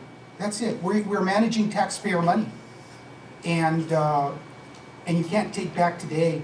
It's going to be gone tomorrow. And so I just personally, I got to move forward. I got to move forward with this. I'll deal with the consequences of whatever happens, but you know, and I'm hoping it ends on your end. I hope it ends on whoever got injured here, and I'm hoping we just move forward. And that's all that I have to say. Thank you, Trustee Rubio. I simply want to say that, oh, you have a comment? Oh, I'm sorry, Trustee Khan. First of all, most of you know that I'm not running for office again. This is an example of why not. The policy, there is too much politics on this board, and after 13 years, I've had it. I have enough problems as it is, and most of you know I have a sister very ill that has Alzheimer's. And I'm sorry, Mr. Patel, I have been out of town, I just got back. Yesterday I received a blog that really disturbed me because it was so full of untruths. And it disappoints me that those things were said. So I know that Ms. Ramirez has apologized, and I would like to believe that she means her apology. But the only way we know that we have control of this as a board is to censure. That's all I have to say.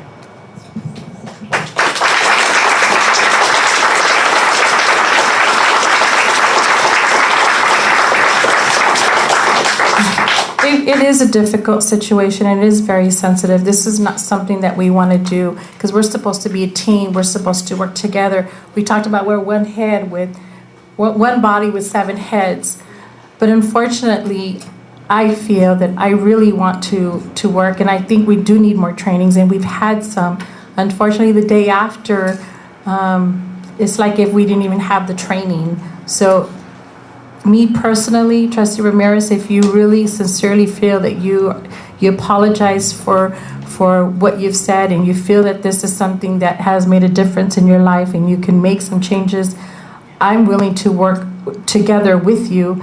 I think that this is a very difficult situation. I just want it to be that we can work together and we can publicly say that, because this is something to show, because we look at how much time it took us to work on this, and I haven't even done the business of a board meeting. We have deferred ourselves from student achievement, from student learning to work on this.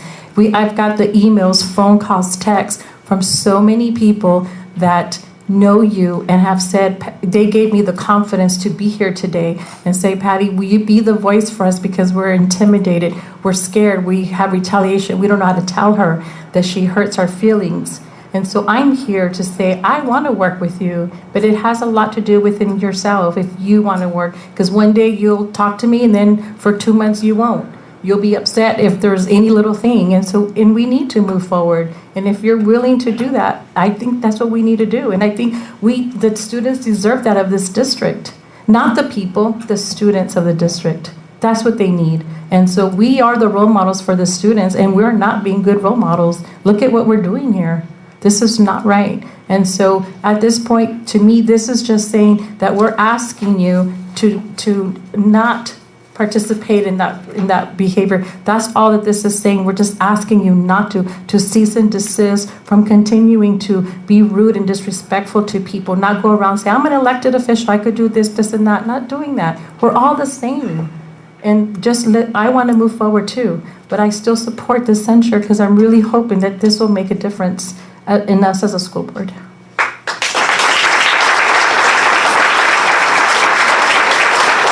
Trustee Martinez.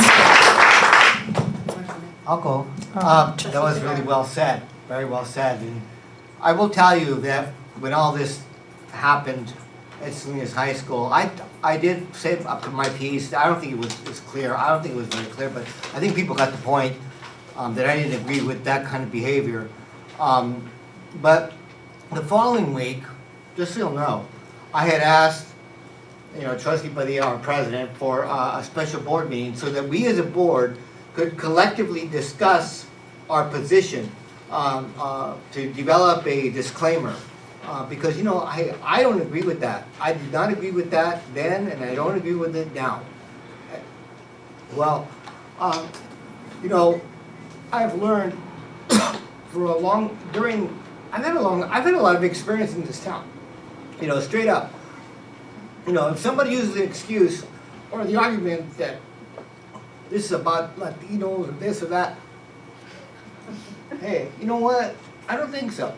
And don't use our people like that. We have enough problems as it is. And I have learned that silence means agreement. If you don't say something, that means it's okay. It's okay. And you know what? When we have students that act up in the classroom, we either suspend them or expel them. I mean, there's certain behaviors that we expect out of our young people. And to me, when they act up in class, whatever, I believe that that's a manifestation of something that's going on at their home. Because we have a lot of kids that are living in poverty, extreme poverty. They may not admit it or look like it, but they do. We have a lot of kids that are homeless. And if I were to treat somebody else differently than I would treat a student, to me is not right. I believe that it's out there. It's out there. Everybody knows. And I had asked for a disclaimer. I had asked for a special board meeting. Didn't get that. But you know what I said? I thought about this. I had thought about this in the past. And I did some research into what it meant to censure somebody. And basically it's don't do it again. And I know that there's another process after this in case that does not happen that we can go through. This has been going on for a long time. A long time. Our classified employees came in with a folder, a thick folder of incidents that had occurred. Our teachers had incidents that they were talking about. As a board, we are responsible for this entire district. We are responsible for our students becoming educated. Like I always say, and people might get tired of me saying it, but darn it, when I see a family walking on the street with those kids, I know those kids are going to be in our school sooner or later, and we have to give them the best that we can give them, no matter who they are.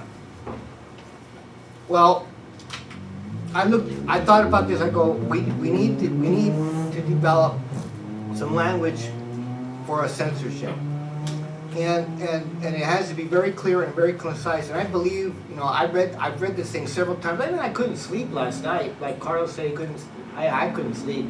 It just bothered me because sometimes in some of these meetings I can't sleep because I'm bothered, and I should not be bothered.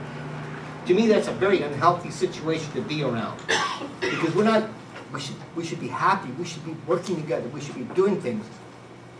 Well, that being said, I support this censorship. And to me, the way I look at this, it became Philip's problem. It became Philip's fault too because Philip was brought into that blog. And so was our president. And I'm sorry, Mr. Patel, I'm sorry, because I know how you are with our kids at LSL. I know how you are. That should not have happened. But it did, and it's happened, and we have let it go. We need to do something, period. So I totally support this idea. And let's see what happens, because you know what? If it don't change, it's our responsibility to do something. Because in our community, in our Mexican American community, our Mexicano community, you look to leaders, you can respect leaders for their word. You can respect them for the way that they treat other people. They treat people the way that they want to be treated. You can rely on them. And if I can't rely on these people, you know what I'm saying? So that's all I want to say for now.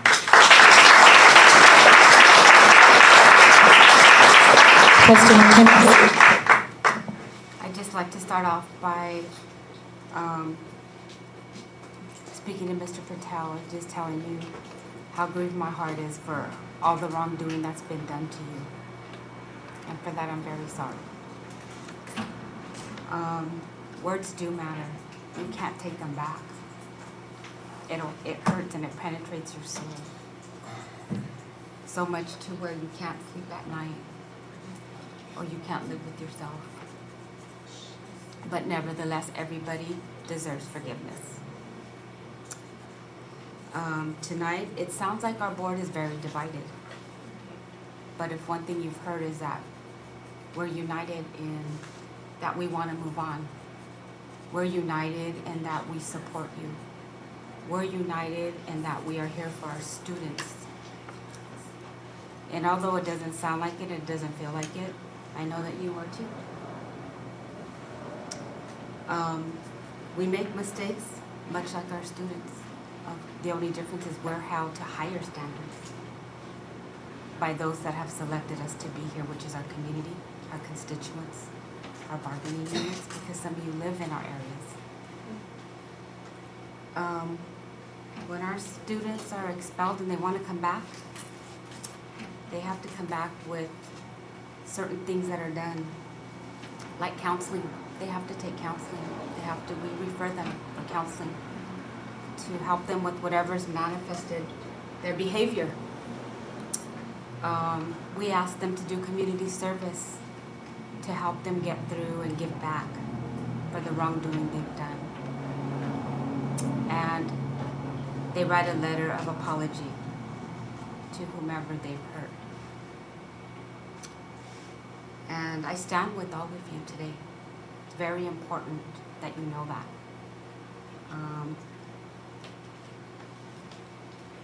But I know better than any of you because I received something before you all here tonight. And that was a sincere apology from Trustee Ramirez. And I didn't share that. I waited. That's something she doesn't do. If all you are here and you know her, she doesn't do that. But she did. And in order for this to end and for us to move on, we need to forgive her. And she needs to forgive herself for the wrongdoing that she's done and hold herself accountable and do whatever it takes to fix herself from doing those things. I believed her apology and what she said. I'm hoping that after tonight we can move on to work together for the reason that you all put us here. Our students, our children. That's really what this is about, is holding the same level of accountability we hold our students, we have to hold ourselves. So I'm in agreement with this. I'm in agreement because it needs to stop. It needs to stop, and it's going to stop tonight. Thank you. Mr. Ramirez, do you want to say anything? Do you want to say anything else? No. Okay, at this time I have a motion, and I have With the modification. with the change, and I have a second. And now it's time to vote. How about members I cannot take it. But no, well, I'm You just can't- figured under no. this particular At this item. time, I will just address, you cannot talk from there to us. This is our meeting. I can actually, but. No, you cannot. They let So everybody. at this time, I will call for the vote. And I will ask that who is in favor of approving the censorship with the changes and also by everybody's comments. It looks like one thing that we all agree on is that we all want to move forward. So I would start with Trustee Can. Can, how do you vote? Trustee Rubio? I'm going to abstain. Trustee Ocampo?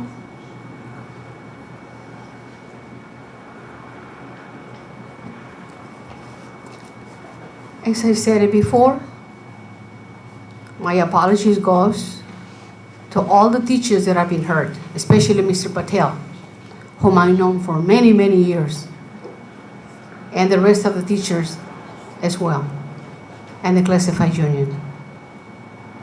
I would like to see, and instead of making a decision tonight, to initiate something like a warning. You messed up with our district as a trustee, and we will give you a first warning, second warning, and then you're out automatically. And we will do the decision ourselves. We cannot have I'm sorry. an elected official. I just wanted to express my opinion. Okay, that's So fine. therefore, I'm abstaining from voting. You're abstaining? Yes. Trustee Tabara? Yes. Trustee Martinez? Yes. Trustee Ramirez? No. And I vote yes. So let me recap. You have 4 yes votes, 2 abstentions, and 1 no. So the motion passes.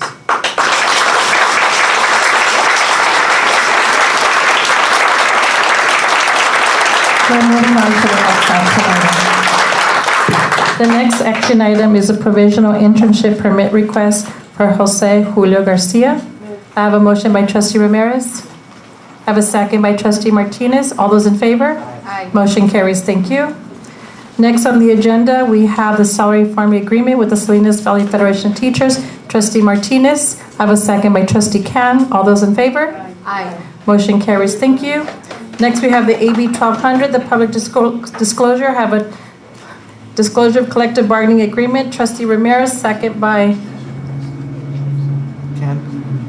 Trustee Can. All those in favor? Aye. Motion carries. Thank you.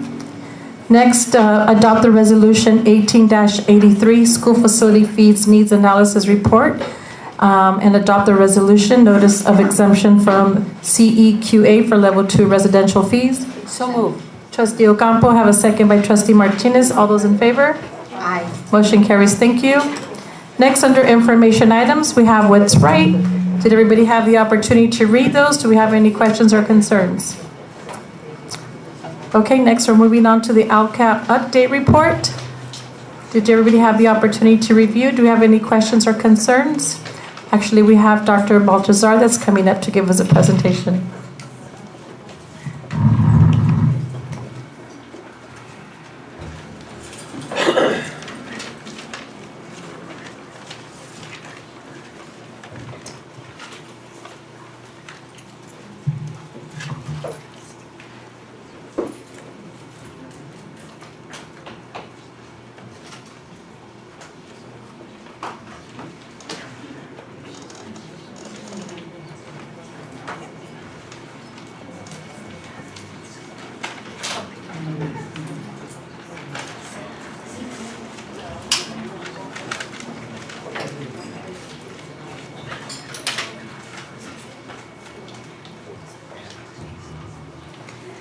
Good evening again, Madam President. I'm here before you to give you a synopsis of the 104-page LCAP.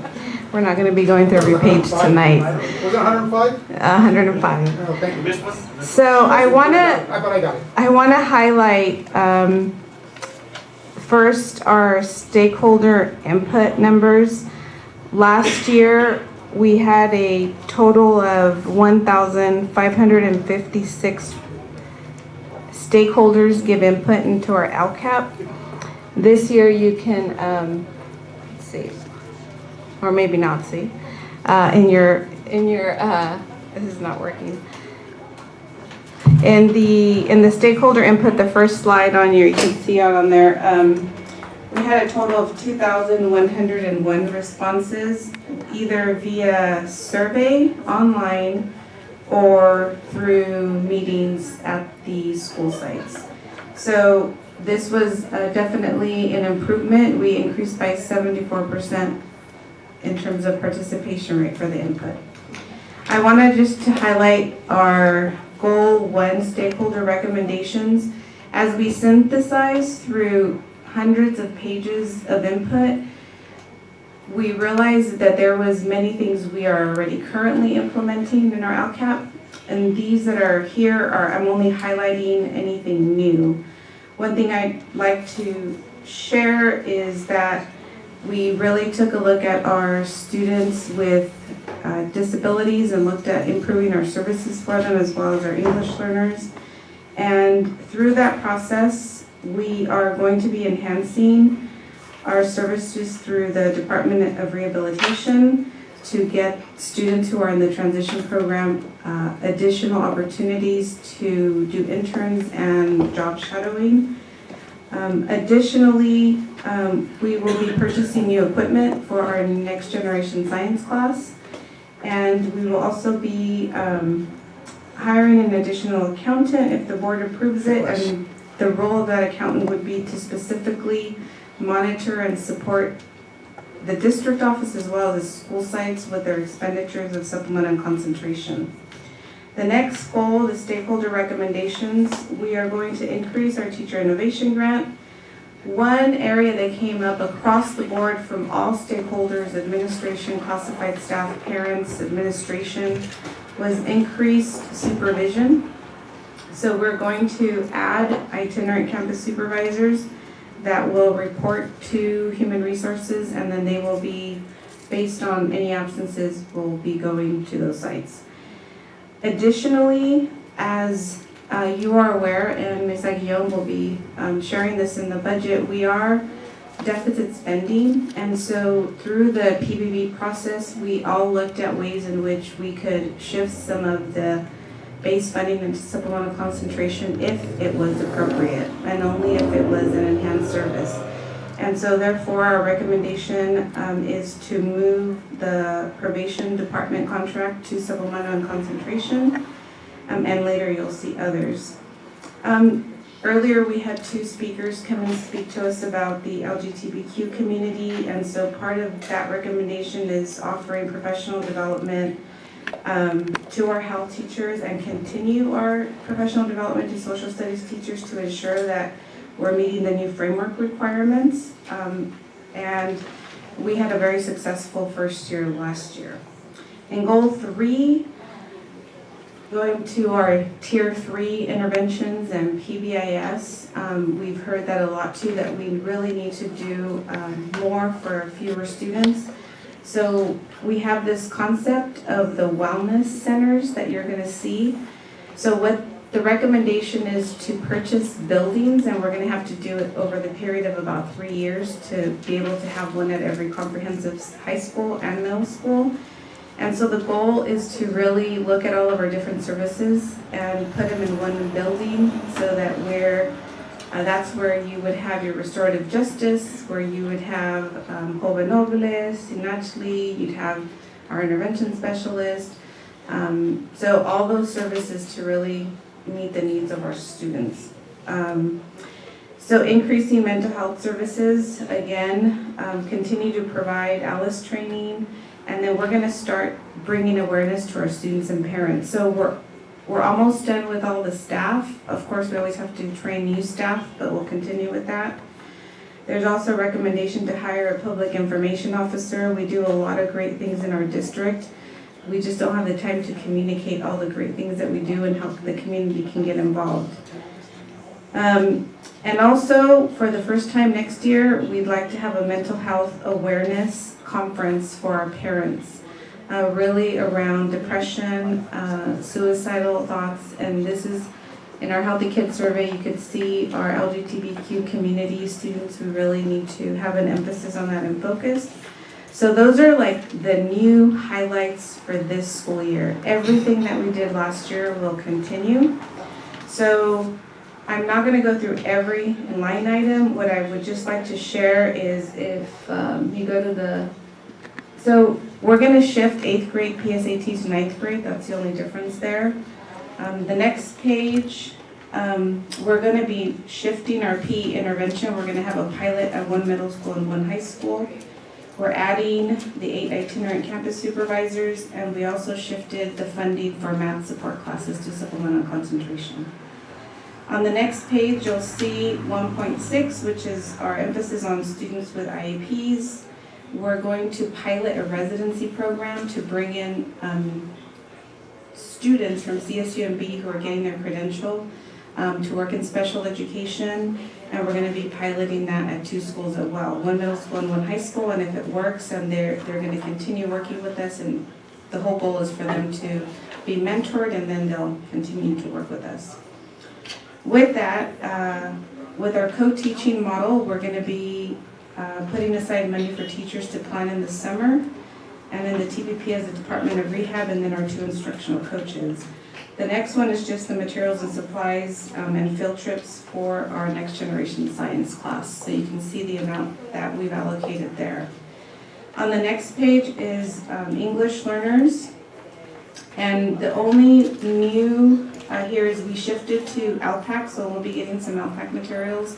And then we've also want to purchase a license to increase and accelerate English language acquisition for our English learners. Next page in goal 2.1, there's the increase of the teacher innovation grant. The next page is nothing new, it's all the same as this year. The next page, goal 3.2, there's an addition of a typist clerk 3 to support PBIS district-wide. And then the big ticket item there is you see the wellness centers, $2.5 million. That's all that we could really allocate after we did everything else. We couldn't really allocate more money, so it'll take, we're working with architects, and we'll be bringing to you a proposal to get the architects started on the project so that we can start with them on board in the 1920 school year, but we have to start now with that process. The other thing that was shifted over from the base program is transportation. For our general education students, we are not required to provide transportation, only to our students with IEPs. So that's a little bit over $1 million that we'll be saving in the base fund and moving it over to supplemental concentration. And finally, on the last page is 3.4, and that's where we have the public information officer. Everything else is what you've already seen through my other presentations throughout the year. I just wanted to highlight the new items and where they came from, and that these were truly recommendations from stakeholders. I really take pride in the fact that we're a district that we don't do the check off the box just to check it off. We really take stakeholder input seriously, and we're looking at the interest of our students, their academic needs, their social emotional needs, and that we try to really ensure the safety, that we provide safe learning environments for every child. And so I think the LCAP and the actions and goals are a really good reflection of that work. And so I bring forth these recommendations, and at the next board meeting, I'll be bringing it forward for action for approval. Are there any questions? Trustee Rubio? You know what, I was going through this, and I think I hit just about every page, and it was a lot. It was a lot of stuff. And I don't want to get into all the minutia. Maybe I'll call you, but there was one that was glaring here, and it's probably just my lack of knowledge, so you can educate me here right now. But on page 5 of the 105-page report, there's 3 numbers, 3 sets of numbers there. You'll see if you have it, and I saw $204,747,095, and then the other number is $144,572,211. I thought we just had a budget of $100 million roughly. All that is just extra money coming in? 200 amount is all of the money we have total. Okay. And Anna will be kind of going over that one in her budget presentation. I'll leave it alone then. Yeah. Okay, all right, that was, yeah. Because I didn't know how to read that, I know, okay. Trustee Ocampo? Yeah, I just like to make I just like to give you a compliment of all the well-drafted, codes and education and services that are going to be provided through the LCAP funding money.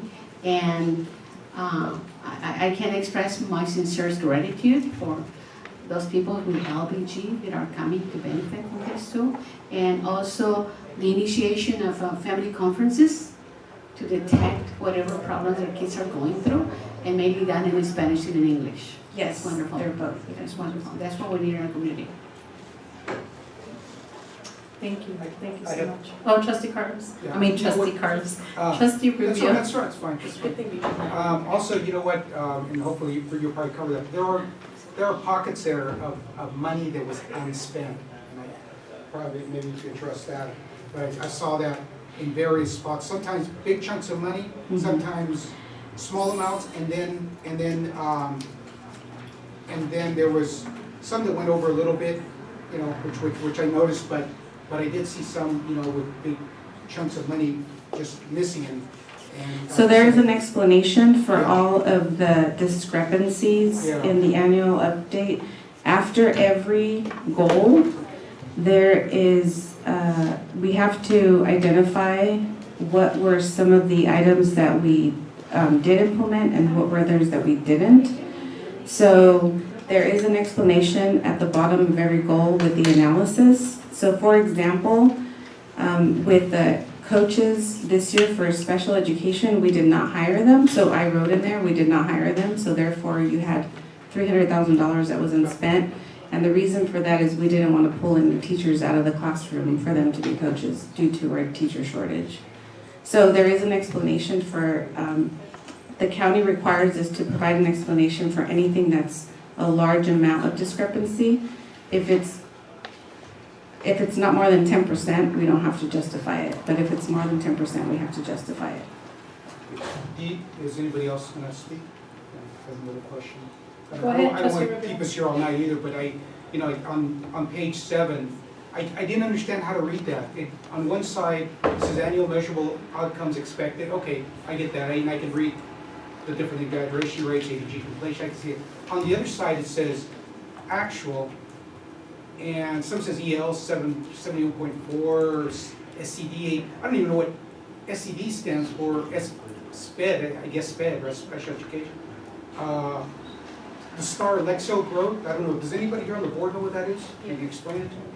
So lifestyle growth is the reading growth. Okay. And based on what you just stated, what I will do is go back and write the entire, so for ELs, I'll write out English learners. Yeah. For SED, I'll write out socially, economically disadvantaged. Wow, thanks. Foster youth is FY, so I will go ahead and spell those out so that it's clearer. In the numbers that you have, they're like some, let me see here, it goes 1A and then B, C, D, E, and then 2A, B, C. But they say an increase of 53.9, increase, then some have minus 200.9, minus 90. I don't, where's So the key for that? maybe what I would recommend is that we do another presentation to just kind of go over data, and actually in July, Mr. Cannon will be here to share our dashboard, and he can go into detail, and I'll work with him to ensure that there's no abbreviations and that that's clearly explained, because that's coming in July. Sure, because I couldn't make heads or tails out of this one way or the other. Yes. Yeah, and so, I was trying to decipher something, looking for another key somewhere in here, Okay, and I do have more questions, but you know what, I'll just move on here. It's a large It's an document. information item, so you can still call. I get that, Yeah. sure, absolutely, that's what I'll. Absolutely. But I appreciate your questions because it makes me reflect on just making it clearer, so I will do that. Any more Thank you. recommendations? Suggestions? I'll stay here all night. Well, we knew that we're going to. No, but I don't, yeah, I'll talk to her. And we can still have it, it's still on our laptop, so we can still continue looking at reviewing. If you have any questions, call the district. Yeah, okay. Thank you, Blanca, appreciate it. You're welcome. Okay, next we have the first reading of Board Policy 0415, the educational equity. Do we have any questions or clarifications on, Mr. Superintendent, is it a new policy? It's a brand new? So interesting enough, Trustee Ramirez through CSBA, they talked about having an equity policy, and Dr. Baltazar Sabah also had been at a workshop or somewhere where somebody talked about an equity policy. So she brought a sample simultaneously, but the idea of this policy ties together other policies you already have about equity and equal access and opportunity for all students. So it is a new policy, but it does tie together a lot of different policies. Because it does reference. Absolutely. Yeah. Okay. Any questions or concerns? Okay, let's move on to, next we have the sheet. Oh, you do? Yeah, Okay. I do. You know, the one line here, all students can learn and succeed to become college, career, and life ready. We got the report from the grand jury, and that was hard to read. I got to tell you, for all of you here, it was hard to read. It was really, really hard for those numbers. And I called NCOE to ask them, because I tend to be a skeptic for stuff, and I saw that 30% I think is the number they quoted graduating high school are college ready. 30%. Because we're leaving all these people behind, and hopefully, I don't know where this fits in with that. So as far as the report, we're going to be talking about that in depth next meeting. How it dovetails with this. With That's the policy itself? So that's it. Yeah, That's let me answer that for you now, and then we'll. That's fine, we'll yeah, bring it that's next meeting. The report is going to ask us to agree or not agree with them. I saw that. So that report says, who cares that 95% of your kids graduated? We think only 30%. Okay. So I'll talk about that next meeting. So right now, we're on the first reading of the board policy. So I understand Trustee Rubio asking about the college ready being that piece and the college graduate. So Exactly. that statement will remain on a policy because that's what we want to be stated in our policy. Trustee DeBear, did you have a question or concern? No. Okay. Any other questions or concerns? Okay, let's move on. Let's move on to the Chief Communications Officer job description. Trustee Tabera? That's a lot of stuff. And it sounds almost like the superintendent's job in a way. It has that much detail. It's a lot. I mean, it is really a lot of things. And I'm just wondering if that's. So do you have any recommendations or suggestions? I don't know. Can I give you the I know that reference? there were a couple of board members that were talking about this, and maybe they have some ideas, but I looked at them like, oh, I don't know if we can find someone that knows all that stuff. I mean, that's a lot of things. And then I thought about, how much are we gonna pay this person? You know? That stuff has to be negotiated. Trustee Martinez? So I have a few things. So what's the range? Where did this person start? Because I didn't see a range on here. So this is a position that's attached to the superintendent's hip, not necessarily serve as a cabinet member. So the range of it, we have to put two different ranges when we fly it, because one would be for a certificated employee and the other would be for a non-certificated employee. So the range is anywhere from 100 to 120,000 is about the ballpark for this type of position. Why it's coming now is we had our communications resource group work with us all year. They run a statewide consortium on, their school districts are moving away from public information officer titles and more communication officer titles, because the position should also be very instrumental in engaging parents in the LCAP and engaging the community in conversations on behalf of not just the superintendent, but the school board. So the timing of this is in July, they have a national convention where they recruit potential candidates for jobs like this. One thing they recommend is that you try not to hire local media, because this isn't a media job. This is a school district position that has to communicate with the media, but really is telling our story, who we are, what we're about. And surely you can do that through 1,000 tweets a day, but this is a more in-depth. That's why the job description is very deep, because it's really something that I've put together with them, but through what you're looking for and what we've talked about you're looking for. Trustee Martinez? So, I have a couple of questions. So, how are we gonna pay for this if we're deficit spending? And where's that money gonna come from? And will we be able to sustain this person long term? So if you approve the LCAP, it's earmarked in the LCAP for supplemental, because it's not a guaranteed position. So as long as the supplemental part of the LCAP remains in place after the governor race, then we'll be able to sustain that position. But it's a position that if monies get tight because it's supplemental, we can move in a different direction. Yeah. So my last statement is, this sounds more like you need help in your office. And I know you said stuck to your hip.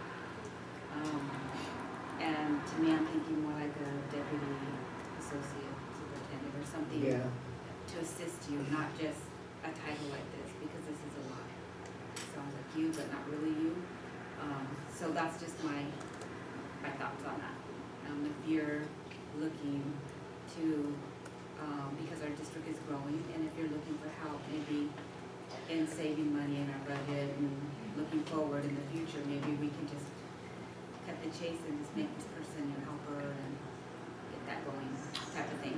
Just my thoughts. No, I appreciate your thoughts, and I'll put that in the bank to come back to later for a future discussion about that. But this is really taking what part of your expectation as a board, all 7 of you said, we need to have a public information officer. There was some debate about what level and what they would do and how much they would make. However, what really comes out in my year of being here is that we have to tell our story. Yeah. And I can tell our story. At the same time, you need somebody that can also expand on that, Yeah. who has more undivided time to be able to do that kind of work. So a deputy superintendent, I would probably have to do some research on what that, and bring that back to you at a later date. But this is somebody that really is like a researcher and somebody that really gets out in the right channels and communicates who we are, what we do, beyond just what I do with you as your CEO. And so, but yeah, we can definitely explore the deputy piece down the road. Right now, my deputy is Dr. Baltazar Sabah, and so, but I appreciate you thinking in that, in that systems kind of thinking, because down the road, we are getting to be a very large school district, sure. Yeah. Madam Chair, now. Wait, Trustee Martinez? Yeah, I'm done, thank you. Sandra, Thank you, Trustee Trustee Martinez. I'm happy to see the new job description in comparison to the last one, because it was 3 times as big as this one. So we're getting better at it, and I believe that when we hire in someone with just a bachelor's degree, we're not looking for a big, big cost to our LCAP program in comparison to a master's degree, right? I like what I see, and maybe once we hire this position, you can do an evaluation of how much weight it is carry on, and then move things around, distribute. That's all. Anybody else? Trustee Kent? One question. Why does it say Chief Communications Officer? Are you intending on hiring people under this person? No, this is a recommendation from our communications resource staff that believe that to have a salary at the level of expectation, that it should be above just a standard director or classified manager. And so the word chief is coming up. We have chief technology officers now and things like that. So That's a long answer for no. I don't plan on having other people in that department. Trustee Rubio. So I like where you're getting the money from, that's good. I think if you can, get somebody that's bilingual. The market pretty much demands it here. It's not a, we don't like Spanish or Spanish this, Spanish that. It's just a market. The customer base, should be supported. And I'm happy that you're putting it on. It's been a while now since this thing was on the burner here. And I don't mind you giving this person a lot of work to do. I'm good with that. Give them a lot of things to do, and not limit them, by lessening the stuff. So thank you. That's all. Yeah. Okay, let's move on to the school social worker job description. Do you have any questions or concerns on that one? Oh, that's a yay. Thumbs up. Okay. Moving on to the 2018-19 adopted budget. Ms. Anna Aguilan. Thank you, President. Leah Southborough, I'm just going to clock here. Promise I'll be quick here, but feel free to ask questions. So, today's presentation is fully focused on the 2018-19 budget, although in your report you do have the 2017-18 estimated actuals.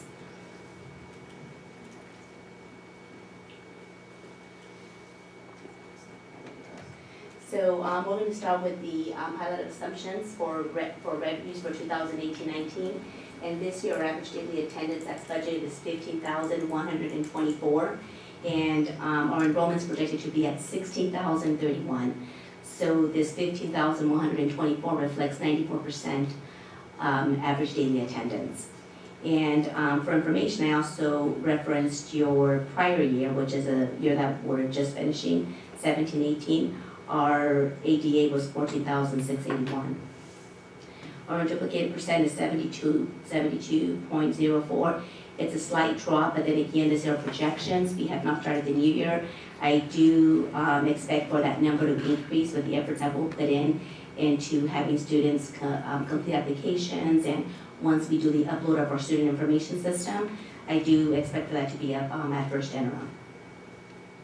And our projected growth in the local control funding formula for 2018-19 is 6.55. So what does that mean in revenue? That's about $667 more per ADA for the 2018 year. And in 1920, that's 2.50, net change of 271. 2021 is 2.35 with a net change of 261. So in your multi-year report, these numbers are already reflected. The LCAP gap percentage for 18-19 is we're funded at 100%. So we always knew that the governor had a goal to fund this early. So, and he sure did. It's 2 years earlier than planned. So we're fully funded in 18-19, which means that going forward, our COLAs will be true COLA, and we will not have that gap any longer. The LCFF, the cost of living adjustment for the LCAP is 3%, but our statutory COLA for all the other programs is 2.71. So the reason for the difference, normally in the past what he's done is whatever percent of COLA he provides to all programs, he gives the same percent to the LCFF. However, this year, because he wanted to reach full implementation, he put additional dollars into the LCFF so that he can fully implement it this year. And then this year again, well, 18-19, again, we're gonna have one-time money. So the one-time money for, that was released at the May revise is $344 per ADA. If you remember when I presented the governor's proposed budget, that dollar was $295 per ADA for a total of $4.3 million. So we received about $700,000 more at May revise for that one-time money.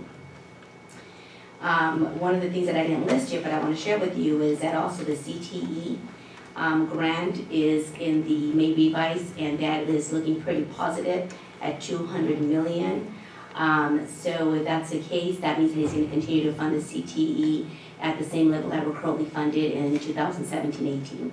I know there's a lot of bills out there to increase this number, but we don't have the set number yet. And I'm expecting that if he does increase it, we're going to know within the next few days.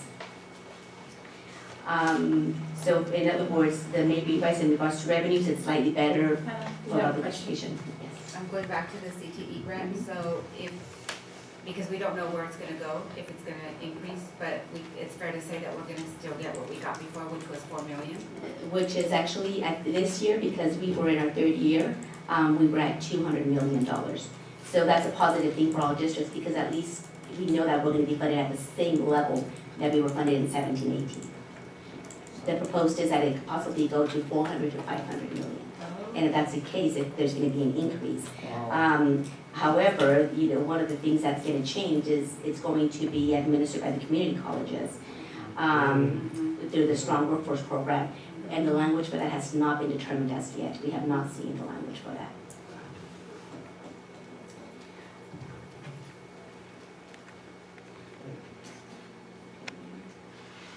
So here again, we go with the LCAP revenue projections and changes. So at every interim, I'm going to go ahead and I'm going to provide this to you so you can see the change in revenues as we move along.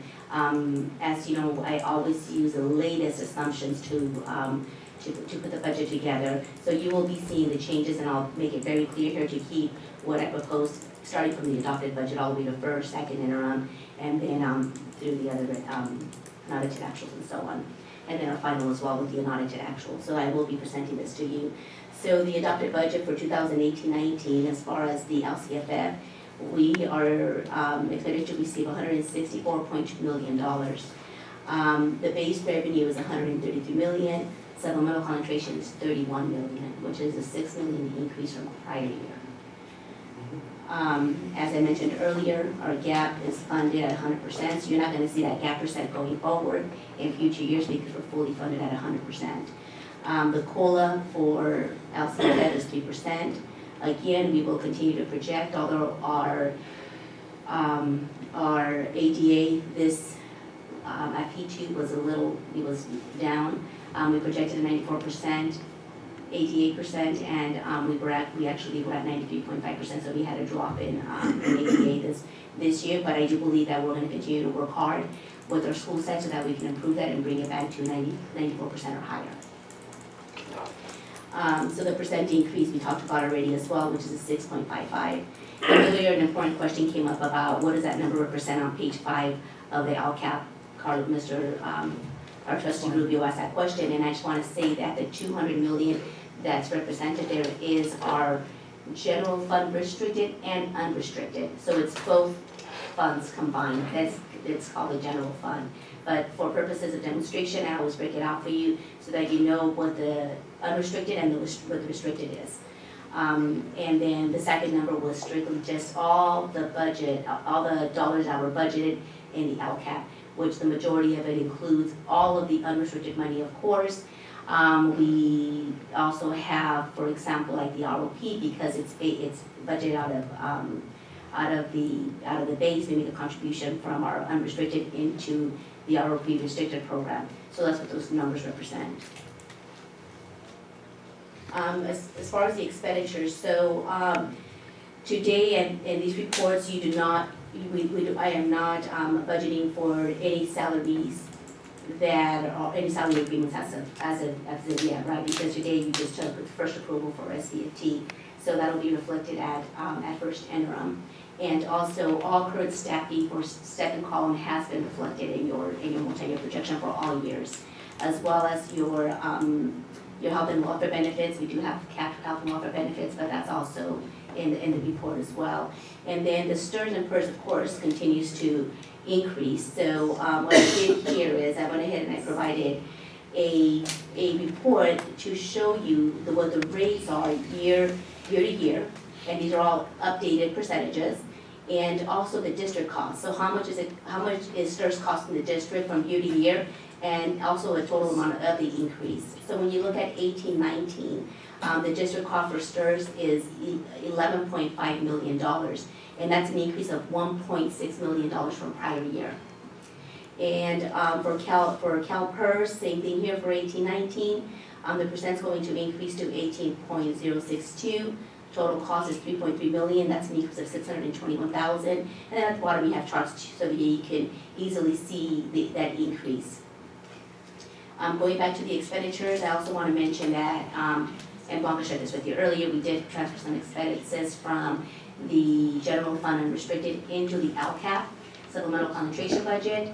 And also what we did, and we shared this at the last meeting, the performance-based budget, we did have a savings of $580,000. So we're going to continue to work through performance-based budgeting to reduce some of the expenses that we do have. This year, what we did is at PDB, we asked that packets were submitted at 90, 95, and at 100%.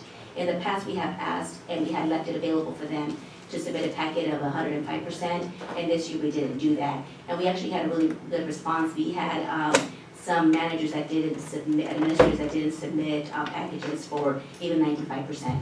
So through those efforts, we were able to save $581,000 in the general fund unrestricted.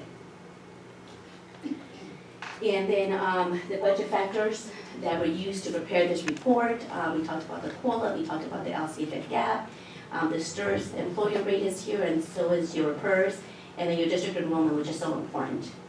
For this year, again, 16,031 with a projected ADA of 15,124. As you know, this is so our bread and butter is really through the ADA, right? Our state funds us based on not on the number of students that we have enrolled in our school, but the total number of on attendance when the kids show up. The kids need to show up in order for us to get that revenue. And going into the general fund and restricted, so here you have a multi-year report, and all of this is really in the assumption that we talked about earlier with the savings of transferring some of the expenditures, with the work that we did through PBB, updating all our LCAP revenues, and I'm going to point you down to the last number. I know you could all see this, but if you look at here, if you look at the net increase in fund balance is $4.3 million.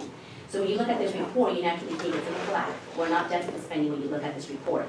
We do have to remember that part of this is also due to one-time dollars, and then also not having the salary agreements that was approved tonight, and then the ones that are supposed to come for the other ones are not reflected on here either. But through the work that we will continue to monitor this very, very closely so that we can continue to stay ahead of it. So when you look at the 19-20 year, you have a net increase of $2.5 million. So let's say, for example, if nothing else was to happen and no salary increase or anything else, the only opposite for this would be the total 2.28 increase that was approved today for SVFT and then the other parties as a new two, which means that we would pretty much have just a wash, right? Because they increased about a $2.4 million increase. So I did want to point that out. I also wanted to point out that that we were able to budget our 3% reserve along with a 1% reserve. But if you really look at the bottom number, the reserve percent is a 10.8% reserve for this 18-19 year, and then 11.9 for 19-20. Okay, and that's in your documents. I know many times, you board members are asked those questions, so you can easily access the June meeting and also any of the June meetings, right? And these documents will be easily available to you as well. And then moving on to, and then this is just a chart that represents that 95% of our revenue is coming from LCFF. And then your expenditures here as well, and it's all by object, and they're all listed here. We just reviewed that in the multi-year report. And then also just a graph to show that the majority of our money really goes to salary and benefits, as we all know. And the general fund restricted, this is where we have all our restricted programs. And this is what I mean about earlier when I said that we have the unrestricted and the restricted, a combination of the two equal over $200 million. Moving along to the other funds here, this is the adult fund. There isn't much change here. The only change that we made from prior year is really to budget for our second column. So of course, we were able to do that without having to increase the contribution of the LCFF revenue. And then in Fund 13, the same thing, there's our cafeteria fund. In here you will see that this has dropped quite a bit. So if you will see the total expenditures here for the food service is 9.5 million, and it shows a deficit of 3.9, but that's only because we are budgeting for example, for all the equipment that's gonna go into the cafeteria at Rancho San Juan. We had budgeted $1.1 million out of the cafeteria fund to pay for that. We also have the Montreal that's coming our way, that's another $800,000. So that's the reason why you see these this increase here.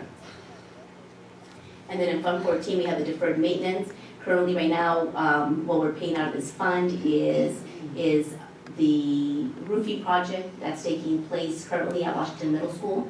And we are continuing to contribute the $600,000 from general fund into the deferred maintenance so they can help us with these deferred maintenance projects. And if I'm going too fast, please slow me down. Fund 17 here, we have on the special reserve, we had transferred, we had transferred $13 million to complete all the Measure B projects. And once we budgeted for the Montour project, which is $3.2 million, we have an unassigned amount of $2.6 million.